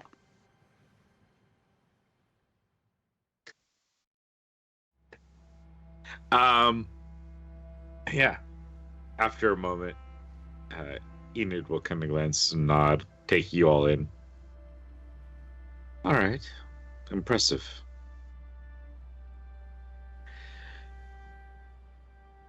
Well, then. What is it you seek of us, then? I'm going to look at the blonde woman again and be like, okay, this is going to be tricky because you're kind of good looking, but I'll try and focus. And I'm just going to give a concept of a long line of people with collars on their knees in front of a crowd of Pylorum citizens baying for their blood, and the Iron Oaks standing behind them, slitting their throats. All right. And about this time, the waiter comes out, and you see him like start stepping towards your old table, and he like pauses and glances over and kind of shrugs and walks over. Here you go, the bouquet for you guys. And it's like, it's a bowl, but then it's got a various melons and fruits in there, strawberries, but then out of it too, there's like these skewers in there that have these various like fruits that have been cut to look like flowers coming out of it. And all of that has been then drizzled over with like a reddish sweet sauce that's like adding to it as well. God damn, I would eat the shit out of that right now out of character. Sounds really good. That's why I was like, that sounds good fruit. Right now. Yeah. Anything else before I go, guys? Enid will kind of look over. No. Thank you, Jared. We appreciate it. We'll let you know if we need more. And he bustles off. Kind of goes over to the other couple of tables that are there on this terrace, and Enid looks back at you. All right. These are things we can get on board with, of course.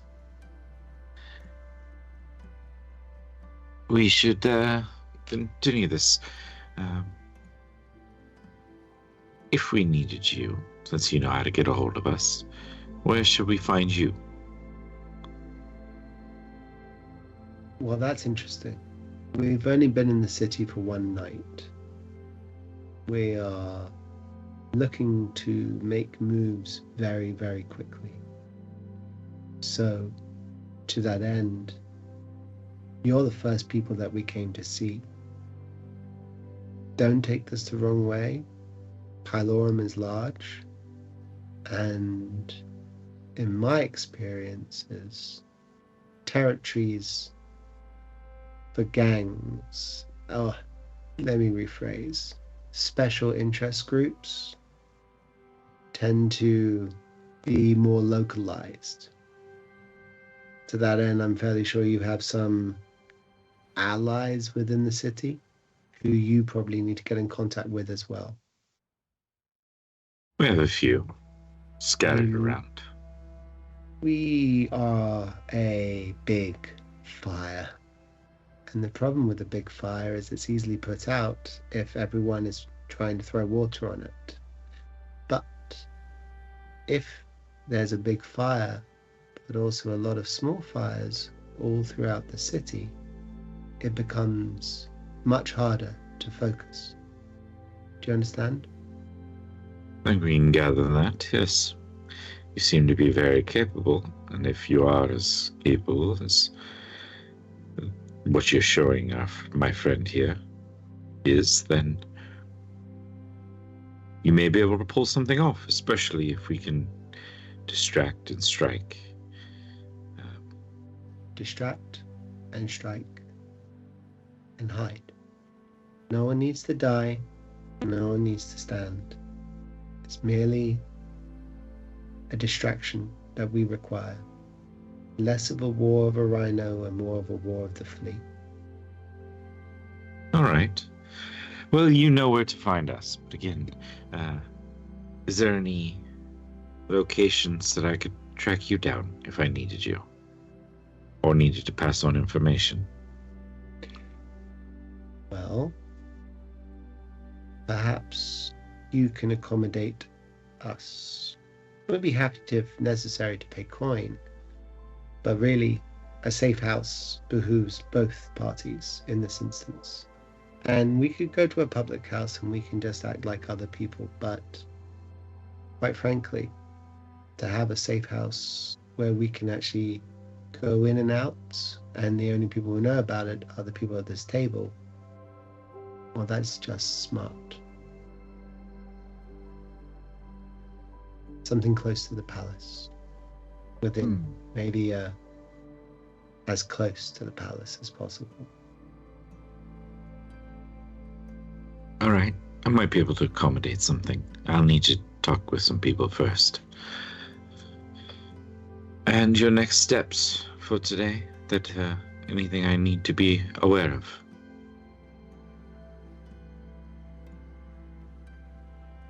Get drunk. That instills one with much confidence.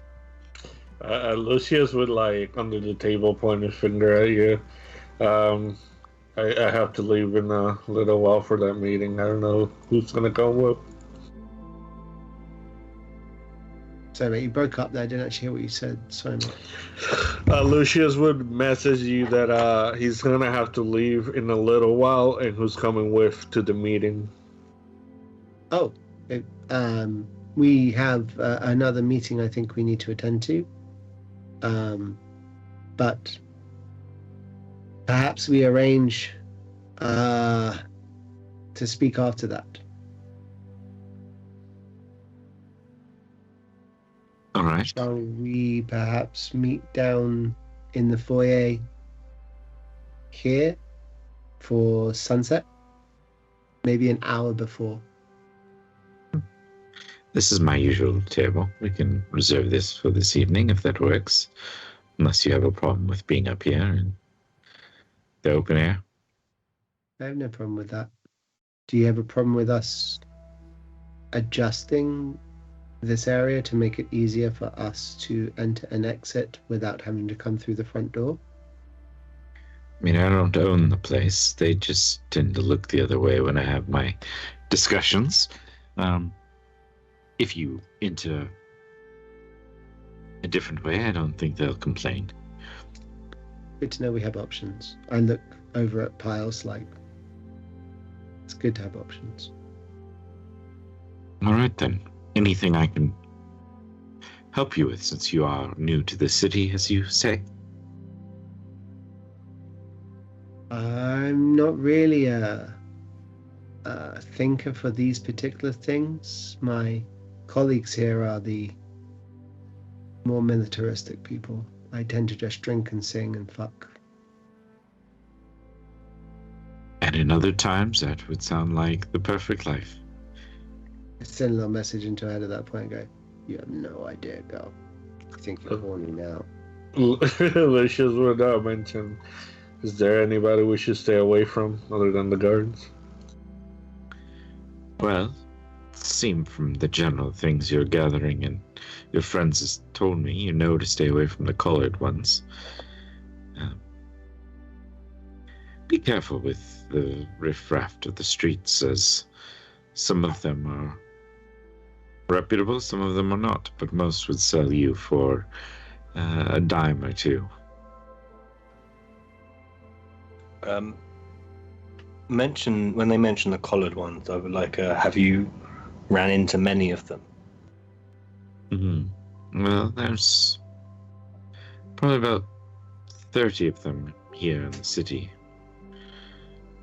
Most stay within the castle itself. There's maybe one or two that venture out. One notably tends to spend most evenings outside. Oh, really? Yes, there's a lady. Hold on, let me find the note. There's a lady, Catherine. Oh, that's the name I think I've heard her give. Red-haired woman. She tends to go to the Silver Coat in the evenings. Enjoy the Interesting. music, so they say, but I'm not sure why. She tends to go by herself, too. Strange. Whenever I've seen a collared one, they're usually accompanied by a bare minimum armed guard escort. To have anybody go out alone, I look at Randy, just it seems like a bad investment. Yes, puzzles us as well. It seems like they go out on their own as quietly and secretively as they can, from what we've been able to track down. Let's see.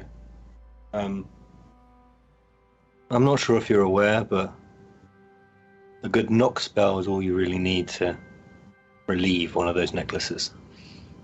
Really? That Yeah. would be interesting. All right. To that end, if you're able to get hold of any scrolls with knock on them, I would appreciate that. There'll be compensation, of course. If necessary. But I think you know what we're playing for here, and it's a bit more than just money. See what we can gather. She kind of gives a side glance at the blonde-haired woman sitting to her left. All right. Well, sounds good. Take a skewer of fruit and I'll go for the road.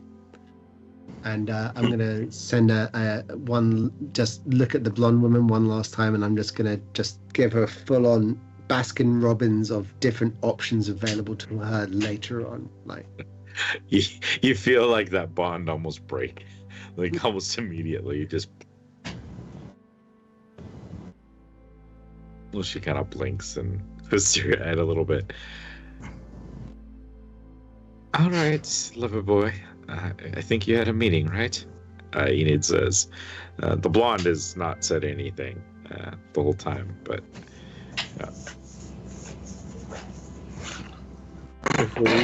Are we leaving now? we're leaving now. I take the breakfast wine as we go. As we hit the stairs, I'm gonna use the what is it called, seething, or to change her looks. Oh, seeming. Yeah, he can Seeming. make. I'm you gonna guys change look however you all want. their looks except for myself. So that Okay. way, when we go in there, and I will tell them once I change their looks, in case anything happens, they know what I look like. They won't know what you look like, so you can keep an eye out, see if anything looks odd. Are you changing my appearance or my clothes? Both. Okay. Can you? I ask if you can make my likeness like that hired sword. What's his name, Marcus? Marcus, I would love to. Oh, geez. All right, yeah. And can Cool. you make me look like Senator Heller? Sure, but Like a male version of that. Like it's Yeah. slightly off, but 100% that Yeah. severe bun look going on for Yeah. sure. I'll make Pius look like a garden gnome. Can I ask also, GM, I don't know if I do still have it. Do I still have the super annoying horn? I think you I traded gave that that up. in. Yeah. Yeah, trade Towards something Help me else. out. Yeah. And it. traded Yeah, that. makes in. sense. Yeah. Yeah. It was a good idea at the time. Yeah. I don't regret missing it at all. It's okay. Everything's fine. All right. You guys make your way to the central garden here. Yep. All right. Yeah, it is a couple blocks.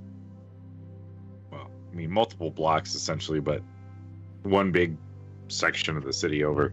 But you kind of reach this area, and essentially where the road ends, there's like, knee-high fence or like stone paving, like stone wall. That's better, wall. But a knee-high stone wall that kind of comes up that surrounds the area with many breaking points for people to easily walk in. Some of the areas have like a hedge that kind of surrounds the edges of it. But then this large area is grassed in. There's even like a lake that you can spot. And this particular area kind of like divots down, like subsides a little bit to where the lake is. There are green trees growing here and there. Some of them have fruit that are currently growing on them. There is, as you kind of wander through this area, a large like gazebo set up there, where there are tables set out. There is a small like kitchen that's kind of attached to it on the side, and they seem to be serving people at these tables underneath the gazebo. Not too far away though, there is like a small copse of trees there, and that kind of provides a more shaded area, a more secluded area.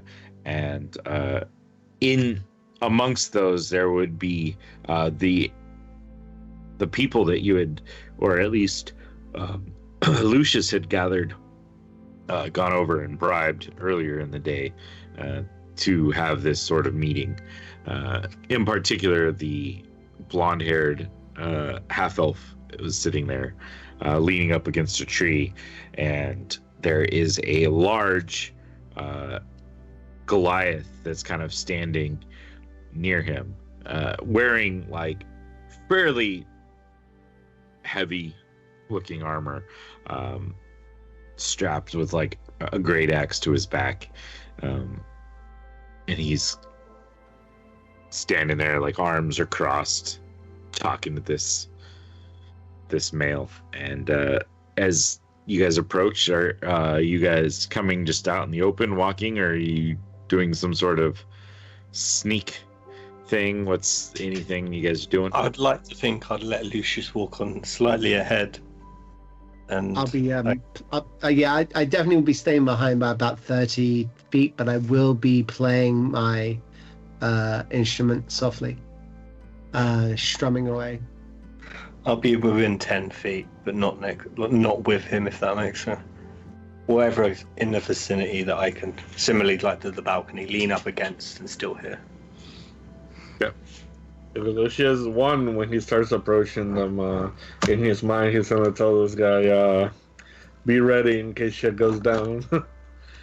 And he's gonna start approaching, and as soon as he meets the gaze of the half elf, he's gonna say in Elvish, mind if I join you? I'll kind of glance at you and glance around at the couple of individuals that are following you in general. I think that was the whole point, wasn't it?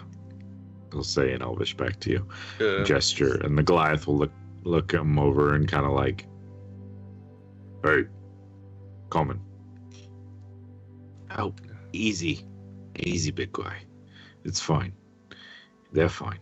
We'll speak in common now. And kind of gestures. Please join us. And they step a little bit more into the tree line so that they're a little less like straight out in the open. He'll pretty much sit or lean back wherever, but he's gonna be close to the half elven guy, and he will look at that Goliath and go, "It's quite the sword you got there." Thank you. What is you all about? Well, as you can tell, I'm a soldier, I'm a fighter, and I'm pretty much here to get shit done. All right, I can respect that. My boy here tells me that you're all looking for information or things, and you're dropping names like the Cloud Vipers.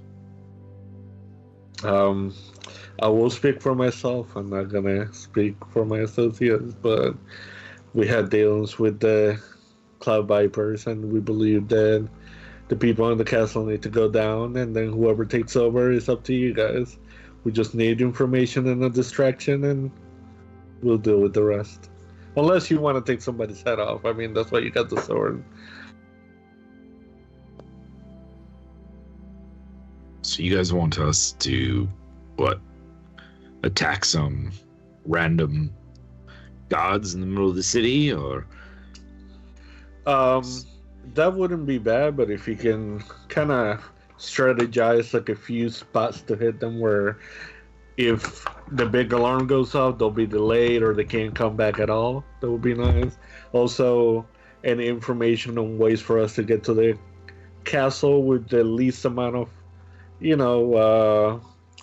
people bothering us, that wouldn't be a bad idea either. Anything helps, pretty much. Well, and he gestures like across the greens where you have like a pretty clear view from there straight to the castle, like main gates. These are large iron like portcullis. This is like in view from there, the big wooden oaken doors that are like shut behind it. There's the castle right there. Get to it pretty easy. Not many people between you and there. Inside, I don't know. Never been. Never had a clue how to get in. They don't let people like us in. As far as distractions, well, we could probably put up some roadblocks, cause some trouble for guards rushing to their aid, if that's what we're talking about. We're no cloud vipers. Got no business deciding who rules this realm. Nor do I think anyone would be really interested in allowing us to do so. So, other than risking our lives and possibly overthrowing one government for another, what's in it for us? Well, I'll humor this. What is it that you want? Well, money's always good. And glances over. That sword of yours looks mighty nice too. Yeah, not the sword. Money is no problem though. Or my source of spear at the moment, actually. Oh, yeah. Well, whatever. That weapon of yours looks mighty nice. All right. Well, when are you talking about? And how much gold you got to offer?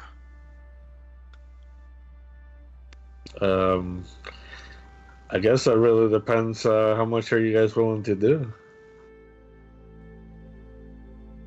I mean, we're not exactly like the biggest group in the world, so we could probably hold up a couple of the thoroughfares through the garden ward, slow anyone down. Could perhaps even strike small guard groups here and there if that's what you're looking for. If there was a signal that would alert us, we could do that. Say all that we could do for 500 gold. Is there anything that I can roll to maybe try to, a little? I mean, yeah, you can roll. As I'm hearing him having this conversation and what they're asking, I'm going to throw a bardic inspiration as I'm singing softly. Yeah, just to throw it towards him there real quick. I'll persuade him and I'll say, how about I give you 300 and then afterwards you can loot whatever the hell you want. There'll be plenty. Okay, roll your persuasion.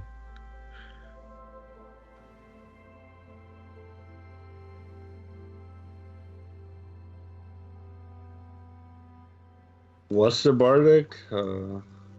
I think I'm still at D8. Let me check. Hold on. Pretty sure, yeah. Yeah. Let's say D8. It is. So that's 23. Okay. Yeah. All right. I figured you're traveling with a sellsword like that one, and gestures towards where Hendrix is standing, looking like Marcos. He could afford 500, but well, he's the reason why I don't have that much money, sadly to say. So, but But if anything happens and I do find some extra gold, I'll be more than happy to throw it your way. I'm not greedy. Fair enough. Fair enough. What's the timetable looking like? When you thinking? I would say within the week, but or sooner. Okay, a few days. But why don't you tell me a place where I can find you guys if need to be, and then we'll go from there. Well, you found my boy here, and he like nudges the half elf pretty easily. So it's usually at the same damn spot. You can always find him there. Let me know. I gotcha. By the way, who was it that asked about my sword? Was it the big guy or the Goliath? Yeah. Okay, He seems to be the one doing all the talking. I'm gonna give him my crimson spear. I'm gonna be like, I can't give you this one, but here you can have this, and I'll give him the crimson spear. We'll grab it, look at it, kind of twirl it around a little bit. All right, I'll take that as a down payment. It has quite a neat trick. When you heal somebody, if you're hurt, it will heal you. Fair All right, enough. it's a deal then. He'll throw out his hand to do like a warrior check type thing. He'll take your arm.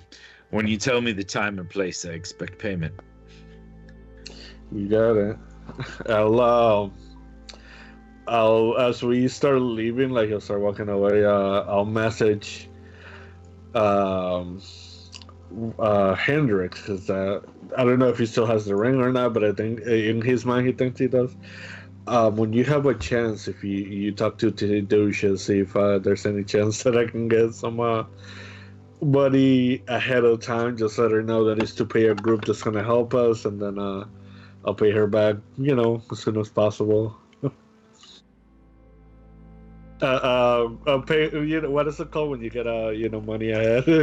Advance. Advance, yeah. All I'm thinking in my head is like, he's given them more money.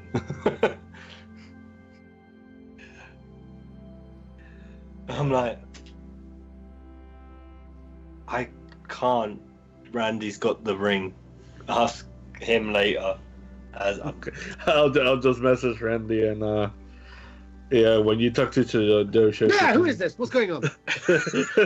You know who it is. I need an advancement of 300 gold if we can let Tadosha know, so I can pay the group is gonna help us out. 300. I telepathically respond, going like absolute silence, but I want there to be a message of silence that's sent through to you telepathically. You know what I mean? I want to be like, so the more people that help, the better for us. again, telepathically. Just the. I love you too, sweetie. Oh boy! All right. With that meeting done, what is your guys' game plan? You still have you have your warehouse you've rented. Right. Yeah, we got to think about teleportation circle there. That's Yep. the biggest space we have for it, and then we've got the Silver Tavern later, and to spy on this woman with a collar to see if she comes out. 100%. I'd also like to see I'd like to spend a bit of time just outside the palace looking for servants coming in and out, and see if I can spot anyone that looks like they might be my kind of people. Yeah. If I see, I mean, I doubt I'm going to see anyone with black and white on there for sure, but Yeah. it would be nice if I could see the kind of servant who leaves their establishment of work like, I need a pint, and I'm going to follow them to see where they're going. You know what I mean? But having said that, I would say that to the group, saying I think it would might be a good idea to actually see if we can find one person who's got an inside to the actual palace itself. Yeah, I agree. I was actually going to see if Pios has noticed any sewer systems, because That's a great idea. Damn it! I wish I thought of it. Says, yeah. So yeah, if Maybe he's still sewer about, systems. he's been very quiet today. I think he's upset that we didn't eat his breakfast, to be honest. I mean, I'm surprised he just didn't hurl some stones at that Goliath. He's really improved. Same. I was kind of shaken a little bit because I was like, oh no. As soon as I saw Goliath, I could practically hear his neck snap in anticipation. You know what I mean? But all right. I So- have restraint. Fucking. Every time. I know. He didn't have a rock, that's why he didn't kill him. Besides, I could have took him out. We have No faith one in you. doubts your ability to take someone out at this point, man. You take more people out than me, quite frankly. Okay. So, in what order, are we doing let's- besides spending all of your money? not my money, his money. It's his money. We have the afternoon and we have the evening. I suggest 2 by 2. Head off towards the castle and see whether about we can find any people coming out that look like they are disgruntled workers, and possibly someone checking out city planning ordinances to find if we can find a sewage system to find entrance into the palace. Okay. And then from there we meet up again over at the Silver Goat, find this Lady Katrine, kill the shit out of her, head back to spend the night at the warehouse, send a message through to Sagranus, see if we can get him to come and join us there, and he can actually start building a teleport circle from that point. We might want to get some supplies and stuff then for the warehouse, because I doubt he's going to be able to just make it. What sort No. of thing do you need for a teleportation circle? Um, Chalk, paint, ash. Hang on. What? Can I try and remember if I've seen anything about this in my father's library, or potentially inside Sagranus's conversations I've had with him at his place when we were still back with the Dosha? Sure, if you want to give me an Arcana check.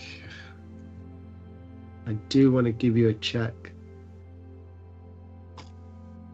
Nat 20. 23. All right. Nice. You got to get one nat 20 in a session, guys. Otherwise, what are you even doing with your life? Or 2 nat 1s, it don't really matter. You know what, Farrell? That's actually kind of better than a nat 20. I'd rather 2 nat 20s. I mean, yeah. But 3 nat 1s. Oh, The hell is going on with this? Why are you not working? Sorry. I was trying to look up the That'd be specific awful. spell. You had elven accuracy, and then you rolled 3 nat 1s. Oh, no. You'd have to stop being. I think you have to hand in your bows and arrows at that point. You're Yeah. like, here's one bow, here's another bow, here's my other bow, here are all my quivers. Mm. So you would know through your conversation, based on that roll, that this spell teleportation circle, it requires chalks, so rare chalks that are infused with precious gems worth 50 gold pieces, which are consumed upon the spell's use. So the total value is 50 gold pieces. Yes, for this, for teleportation circle, yes. I got which it. is I look over at Hendrix and go, I've got it. It's not a problem. Okay. Maybe we could pick up some essentials, like obviously all of our sleeping stuff is back on the ship, and Yeah. if he's bringing the ship here, where are we putting the ship? Is he going to stay outside town? Are we dropping off the Cloud Vipers off the ship? 'Cause I don't actually want to leave them solely on my ship, our ship. Sorry, that slipped of the tongue. It's your ship.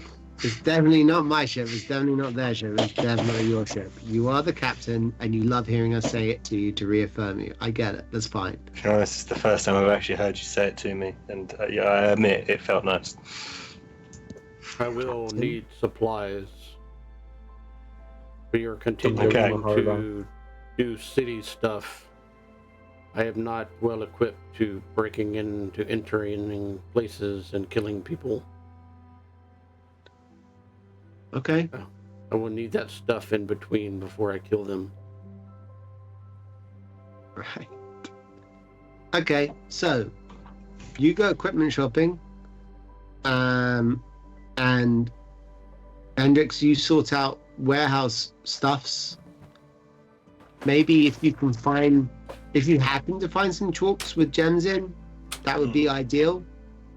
But if you don't worry about it. Okay. While I'm out, is there anything y'all want me to do? Kill someone, kidnap someone, what? I'll come with you on that walk, Pius. Okay. Maybe if we spot any waste hatches or sewer works, we could make a mental note if they face the. I have found out from the last city that we're in, not all the sewers go into the castle area itself, so I had to find alternative methods. So following the servants home is always a good thing. Yeah. Okay, so do you want me to do that, or who do you want to do that? No, I can do that. Then I can tell you where their house is. Then we can break in and plant you in a chair before they come in. We want them to be on side from get. Might be a better idea than don't need to do that. Don't want to be in a position where they feel antagonistic to us. So it might make more sense for us to be a friend rather than fear. To that end, maybe follow them home so we know where they are. But if they're going to a bar or a tavern for the day, then maybe we get to buy them a drink and have a word in their shell like. You can do that. I will wait in their house alone when they get home. Pius, remember, you always catch more bees with honey instead of vinegar. That's Sometimes the not sweeter necessarily approach true. is better. I have caught Not true. many bees with other things. I want to know more, weirdly, but I not now maybe.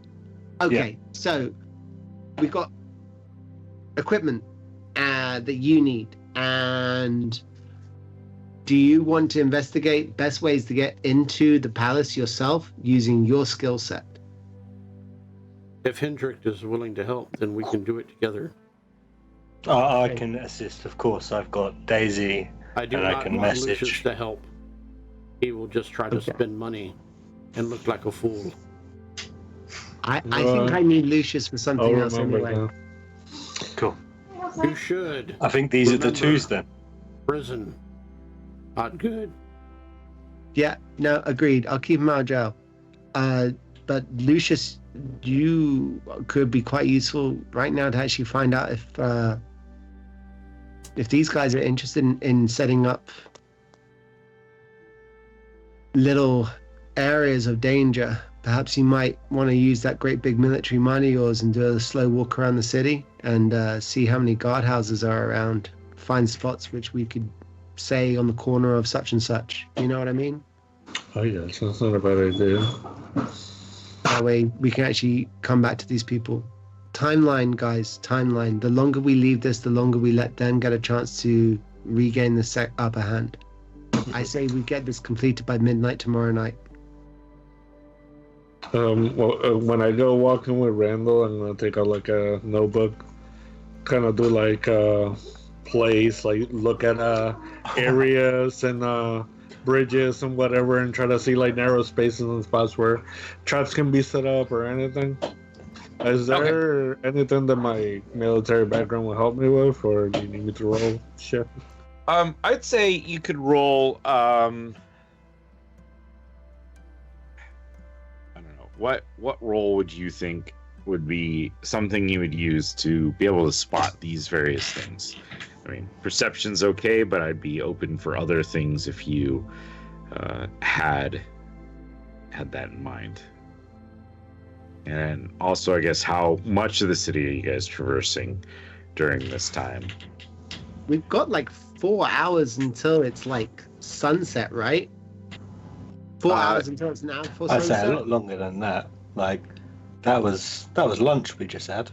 Yeah, you're right about. Okay. Well, you're supposed to meet the guy at noon, so you guys had your breakfast, then you headed basically straight to another tavern. So it was maybe like 10ish or so, maybe a little bit later. You guys had some wine and some snacks, and then you went at midday to this area in the garden. So yeah, you guys probably have 5 to 6 hours before sunset. So we said an hour before sunset, we're going to be meeting back with Enid. Yeah. So if we've got 4 or 5 hours for a slow circumference around the city, I reckon we can cover around Castle Ward, but it probably would behoove us to get it to really take a look around Terrace Ward, down by Garden Ward and Market Ward. So they're further away from the castle, you know? Maybe we'll take, if Lucius, you're up for it, we take the main drag, go past the castle, go and do a slow loop, figure of 8 style through the Market Ward, come out through the base of that, and then do a figure of 8 through the Garden Ward and come back up towards Enid's spot after. I'm down for. That sounds very good. I was gonna ask you, do we wanna maybe check out that place and just see what that Katrine lady looks like, or another time? No, we're gonna wait until the nighttime when she'll definitely be in there. But we don't. Yeah, we want her to get ensconced and do her usual thing. We don't want to be the guys waiting around for people. No, I wasn't saying waiting around. Just like a quick drive by and take a look. Bill, which role makes sense to you? Because I was looking maybe investigation, but I just I don't know what else makes sense. Yeah, I think investigation or perception probably would work just fine. Sure. I'll throw you another bardic. Would I get advantage or no? Yeah, I'd give you advantages since your I'll do purview was investigation military and protection of even though it's a -1. the city. Yeah. Okay. Take a bardic because I'm saying to you, Rockwell's, somebody's watching me. Oh, nice. I got 2 nat 20s. Holy shit. Holy hell. This is a weird day. We get the nat 20s, we get the nat 1s. I might as well roll the 8 too. Why not? Yeah. It happened. We willed it into 2. existence. Yeah, Now Pius just needs to get 3 nat 1s. Yeah.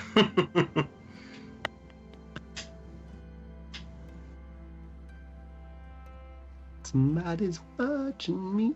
Okay, while he's rolling that, is there other I other already things? rolled it. Okay. It was 22 altogether. Okay, 22 altogether. Okay, Because I cool. got the nat 20.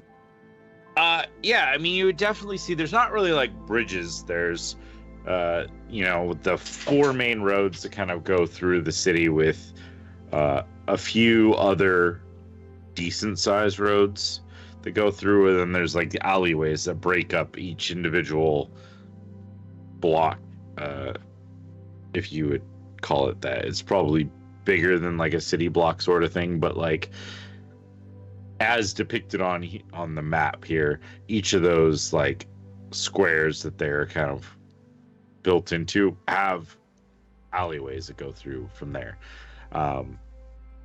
Billy, don't they look more like estates? You know what I mean? Yeah. Like 100% they look like estates right there. Which one's the council estates and which one's the posh ones? I mean, 100% Market Ward. 100%. That's the spot you don't want to be in, bruv. You know what I mean? Oh yeah. No. I think what Lucius would do is he will look around and places that he think would be like good ambush spots or spots where they could lead somebody to, and then like surround them and places where maybe they can put traps, and he'll start drawing like the things and writing stuff, and he's gonna note that for later. Okay, I'm gonna mark on these spots where he's noting them out. I'm gonna put using a pink chalk mark. I'm gonna put a smiley face with the eyes have been X'd out. Okay. So I've marked 3 of the guardhouses that you guys have kind of spotted. So as you're walking through, you'll see the one you already knew about by the cart ride, the one you kind of spotted from the Terrace Tavern. We've got one over that I'm sure, because you said you're going to kind of weave over near the Castle Ward area. Is that right? Yeah. You see the one up here. Those are 3 main guardhouses that you would spot, given that. You probably, I guess if you head in that direction, probably are not going through the other ward. So that's kind of, let's see, was there one? That's Blackbriar.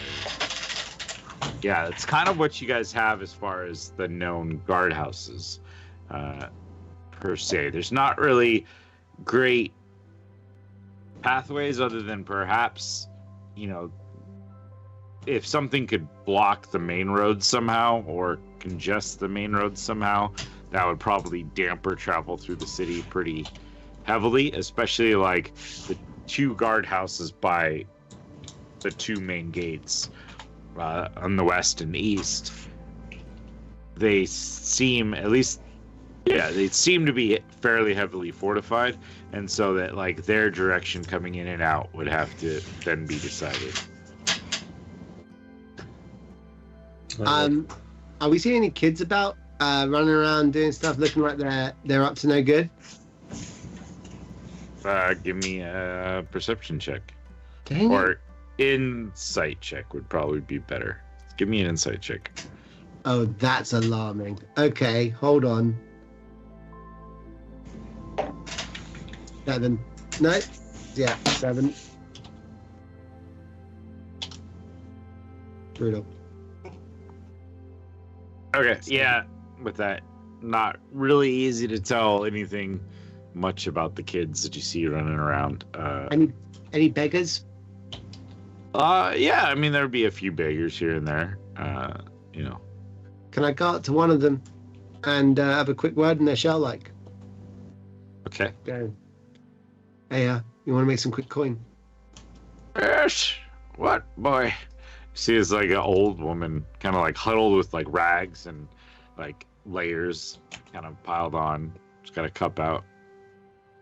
I've got a bet with one of my friends that I can't get a picture drawn on every guardhouse over inside the temple ward within the next 24 hours. Now I bet him 500 gold pieces that it can get done. But he's making it difficult because he's gone and told all the guards what I look like. So here, and I hand her a pink chalk pack and I go, now, when you do this and we win, he'll give me 500 gold pieces. I'll give you 100. Look me in the eyes and tell me I'm a lie. Well, if you got that kind of coin, you're expecting some. I wouldn't mind a few of them up front to put something warm in my belly. If you want something warm for your belly, I'll feed you. If you need something to get drunk on, I'll give you a drink. But a bet is a bet, and I don't have that coinage until we win.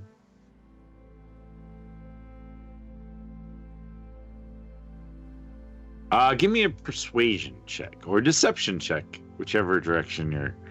Can I slap him in the back and give him guidance?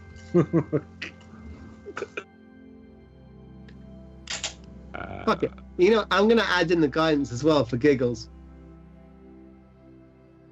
That's a 33. She reaches out and grabs the chalk. Best be coming back with coin for me, boyo. This spot right here, yeah? Corner of hydrangea, eucalyptus. I got you, babe. This is my spot, yes. What's your name? Mary. Mary, my name is Michael Pendergrass. Dr. Michael Pendergrass. Okay, doctor. No problem.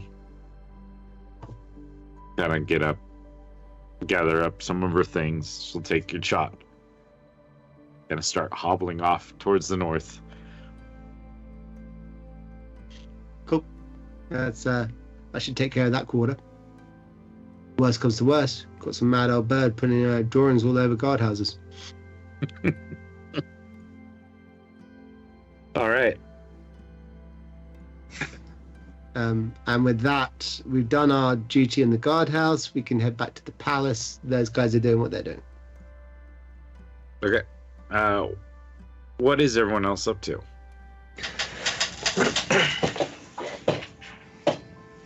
I think we're heading to the Castle Ward district, whatever it's called. Yeah, Castle Ward. Yeah.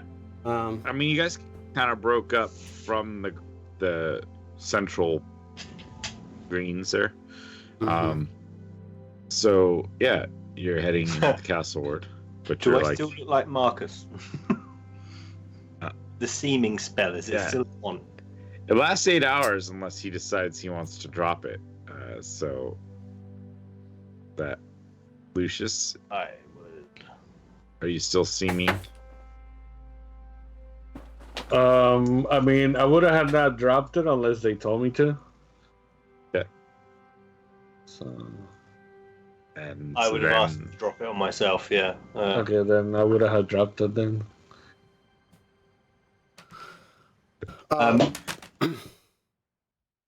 Pius, we need to get supplies, but obviously we don't want to carry them around with us we can while do we're that. investigating. We can do Do you that want afterward. to? I suggest we stop at the shop on the way back. I'm sure the market ward has got somewhere we can buy all the supplies we need and drop them off at the same time. Oh, Shall we head towards the west gate? we can. How and, stealthily do we want to travel? We can stay off the main road if you like. And we can... I have magic. Right, calm down. No need for that. I know what that loaded in that ring. Okay. No, I have real magic. I can Little make us confused what he means by disappear. that now. I can make us blend in to our natural surroundings, more so than normal. I look at all the man-made buildings. Yes. Yeah. It is called urban camouflage. Ooh. I can Okay. make us look Out like of, brick. out of pure curiosity of the magic you say you now wield. Yes, let's go stealthy in urban camouflage. Okay. I cast Pass Without a Trace. Okay. If you two want to make your stealth rolls. Which is going to hopefully be insane. Yeah, plus 10 no? Yeah, I got a 10 total. 10 and then 10, so 20. 20, dirty 20. Okay. All right. 33. All right. Okay. So you guys are able to kind of like move through the city, blending in for the most part. And what is it you're looking for as you're doing this? Elevation, which way the water's flowing mainly. Like if we see a sewer system, I'm only assuming it's like ours, so like a hole in the ground where you can see the water flowing. Is it going downhill, uphill, like towards the castle, away from it? Like, is there multiple different ones? Is there a main like well hatch Okay. Yeah, give me an investigation check as you go through. You want to do it, and I can assist you. Let's do it the other way around. You investigate. Well, I'm more of a perception-y sort of I person. mean, I only have a +1 in investigation. That beats me by 2. Okay, well then. Okay then. Okay. All right. So advantage investigation. Advantage versus investigation. Okay. Oh, these dice suck donkey balls. I'm going back to the old ones. Screw you, Bill. 9. Yeah, it's. I mean, you see sewer spots here and there, but to gather the actual information as to like where it flows or how it's going, it seems to be really tough to tell. It's not like the fastest moving stream of sewage, so Yeah. you're having trouble kind of Can you getting go glimpses. Shall we move on to plan 2? What else were you looking for as you were looking around there? Servants, people, movement of ins and outs of, things. Staff members. Yeah. All right. Yeah, if you want to give me a perception check on that one, someone. You guys can roll separately or one roll with advantage. What are we rolling this time? I already have advantage on perception, so. All right. So Hendrix rolls, you roll with advantage then. Okay. And then you guys kind of get tripled, and if you all get nat ones, I'll laugh. You've said it. I want it to come true now. I got a 25 total. Okay, that wasn't Yes. a nat one. I also have a 25 total. Nice. Yeah, I mean, as you guys kind of just sheer walk across the grass here, you spot several servants exiting the castle walls, heading about. At this hour, it seems like they're heading about on like duties and errands. You even see a cart kind of go out with 4 servants, and the servants all seem to be wearing these kind of red robes with the tree and sword on them. They're again the tree that doesn't have any leaves on them, the same banners that you've kind of seen throughout the city walls and upon the main gates here at the castle. And they're heading out so some of them just individually running out doing things. One seems to be heading out with a cart heading at least steering towards like the market ward, it seems. Nice. Hendrix. Last time I followed one, I followed them as being most attractive to Randall. So if we want to go that route, we can, or we can follow the guy or lady in the cart. We need to go to the marketplace, so we could probably bump into her there, or this market ward as such, and we can try and have a conversation with them there. But I feel it's best to catch them while they're not working, when they've let their guard down. Indeed. If we could maybe overhear or get what time they finish their shift, and we know what time to return, or even an area where we know they hang out after work, we could maybe go there. Let's try not and get all the information yet. Let's just see what we can get, little pieces to add up into the big piece. There's no harm in us following this one to the ward, the market ward now. Worst case scenario, we can fade away into the background. Indeed. Before we leave, can I ask a question about their uniforms? Okay. Are they, to the strict word, uniform? Are they all exactly the same, or are they just same coloured, same emblem, but different clothing? Like, is one wearing a jacket? Is another one wearing a blouse, but they're still the same colours and insignia? Or are they all suit, jacket, that sort of thing? Yeah. So they all seem to be pretty much uniform, with the exception of one of the individuals that left and scurried more easterly along the main road there seemed to be his tree and his sword seemed to be like embroidered in like a silver outline sort of thing. Like the rest, it just seemed like they're wearing the red like cloaks and robes of the servants, but they had like basically black, like stitched on, nothing too crazy. The other one seems to be almost like silver, and even has like a jeweled spot on the hilt of the sword, like in the center. Okay. He's head servant or something. Yeah, it seems to be someone of more import than the rest of the group. I'll try and take a good mental note of just the style of clothing in hopes Randy, or now even Lucius, could recreate this later.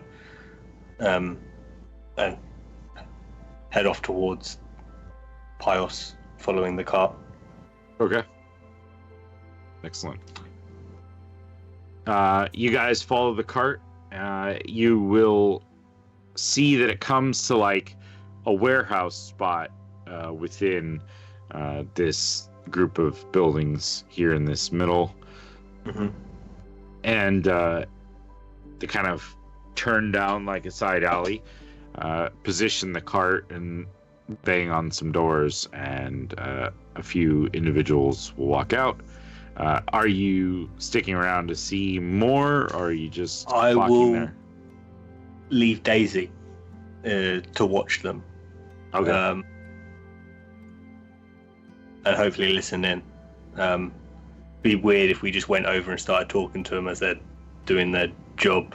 So probably, if Pius can get closer, I'm not going to deny him his thrill. But Yeah. I feel it's best just let Daisy listen. Okay, sounds good. Pios, are you up to anything, or are you good to let Daisy do their thing? Has the hour passed already? You're probably like in half of it or so in, so you still have a little bit of time. Are we just waiting for them to finish? Are we moving on to something else? Well, we've got to get the supplies, take it to the warehouse, and then we're going to go to the Silver Coat and meet the other two for drinks. And no, we don't. We need to go to the terrace, then the Silver Coat. So yeah, we have got other things to do after this. Well, what I'm saying is, you just going to leave Daisy here, or should I go in? Oh, don't go in. Definitely don't go in. There's only me here for backup, and I've got no way of communicating with them guys. I don't know where so let's just survey, be safe. Don't go inside. Don't get me wrong, if you find an open window and you can peer inside, but don't go in the building alone. Very well then. I will wait outside with you. Hendrix is like a big sigh of relief. He's like, I don't know how I convinced him not to go inside. All right. Perfect. Yeah, so you guys are able to kind of hang around as Daisy finds a perch kind of nearby and uses her keen hearing. You're able to kind of pick up just conversation and kind of like chit chat at first. First the guy asked for the papers, and one of the servants hands over, a scroll, which the guy unrolls, kind of looks it over. All right, everything seems to be in order. And he'll gesture towards the other individual that came out with him, and he'll kind of throw open these double doors at the back of this like warehouse and open up,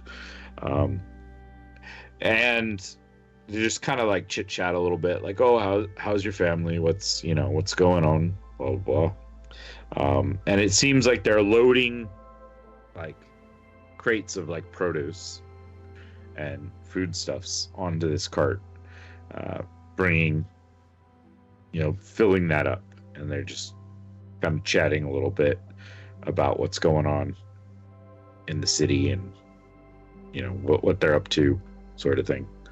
Seem to be fairly friendly with this warehouse worker. Doesn't seem to get too in depth into anything though, so it just depends on I don't know if there's something in particular you're looking for, if you wanted the minute details or difficult. No, because it was a random person leaving the castle. We just happened to follow them. Like, it could have been gold, it could have been nothing. It just happened to be in the same direction we needed to go anyway. yeah.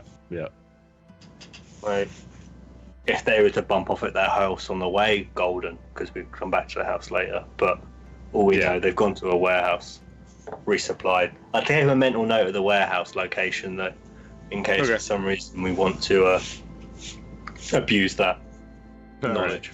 No problem. Let's see if I can mark that somehow. Let's do different color. That did not work. Let's see if that works now. There you go. There's the warehouse. Alrighty. Meanwhile, what else is what do we got on the other side? Lucius and Randy, what else are you guys up to? Convinced an old lady to go tag up Yep. We've also marked up pretty much the whole of the guardhouses in the market ward. We look at the time, see that we've got to get over to the Terrace Tavern. On the way through to the Terrace Tavern, I'd like to take a look around for a shop, or they have wares on the streets. So I guess I'm looking as we're going through for that guy who has more leather on his body than strictly he needs. The kind of guy that just looks like he wants to tell you just how much his parents were killed when he was a kid, and now he just seeks his vengeance. That guy who's like got way too many knives that don't look like they would be very functional. That's the guy I want to go up to and see what wares he's selling. Okay. All right. Sounds good. As you're kind of taking in this kind of street area, you will see a minotaur sitting off to the side. He's got like a mohawk. He's wearing various leathers kind of thrown on. Yeah. That's my guy. Yeah. You 100%. see a few daggers. That's my yeah, gold. Yeah. big old sword strapped to his back. Yeah. I'm gonna tap what should be Lucius's shoulder, but of course it's just the side of his knee. And I'll say, "Follow me." I'm gonna go over to this guy, and I'm gonna, as I'm approaching him, I'm gonna put a thought in his head, going, "Well, this is a guy who looks like he wants to buy some thieves' tools. I hope I've got what he needs." I'm gonna walk up and I'll be like, "Hello, do you have any thieves' tools?" Hello. Yes. You want thieves' tools? Yeah. I got the best in town. Don't you worry about it.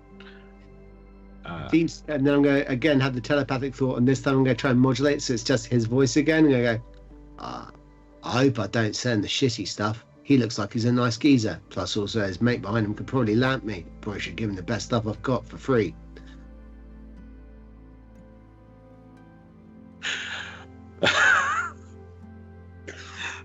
Give me a persuasion check. Can I go with deception? Yeah. No, sorry, that's probably better. Guidance. Sure, why not? It's a 24 plus guidance. Make that a 28. All right. So he'll kind of glance around, and he's got out like a bunch of like leather work stuff. Like there's like keychain looking things essentially, and various like hand braided ropes, whips, stuff like that. But then he'll kind of like go over to a crate that he was kind of sitting on, and he'll open it up, kind of move a couple things, and he reaches in, pulls out like a black leather, like rolled up tool set. Mm-hmm. This here, right? This here is the best tools you'll find in town.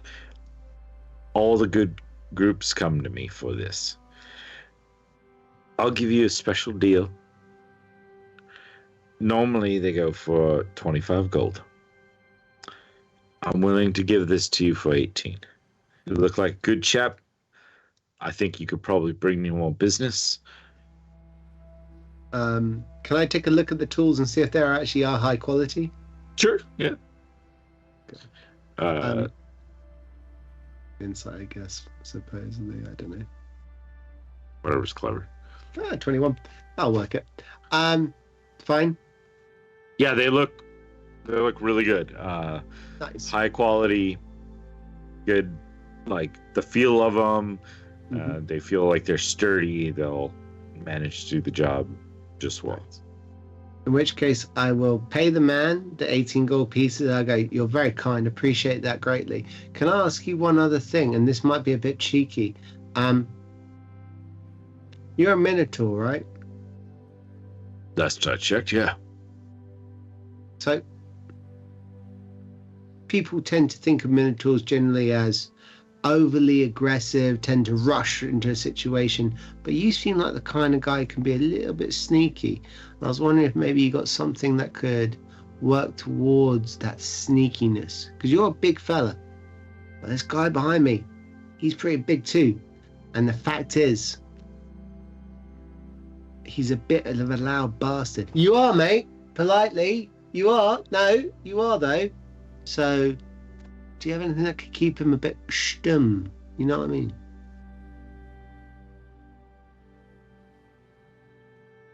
Yeah, well, I mean, I've honed my skill through years of work and effort. It's not really something that you just put on something. I mean, Mental thought. I shouldn't lie to him. I should tell him the truth and give him that magical geezer that I got that ages ago. He's worth it. He's worth it, isn't he?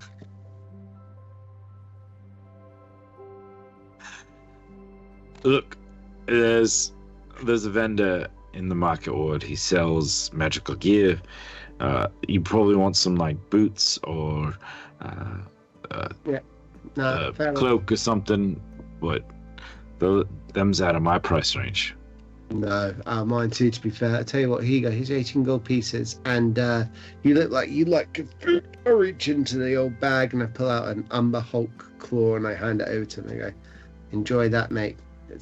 They'll be good for toothpicks and then you can boil it up and it makes a nice soup. No idea if that's true. And I'm going to pay and leave with the thieves' tools. I'm going to wrap as we're walking up to meet the other guys. I'm going to wrap that up with my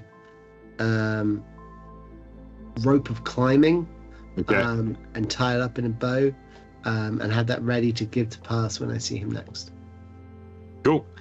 And I think with that, it's probably a good point for us to come to a conclusion for this week's session. We'll get back as the parties gather together at the Terrace Tavern for one more meeting with Enid and her companions, and we'll see what we get up to next. Like, what? Bye, everyone. Peace out, Thanks for people. joining us. Peace.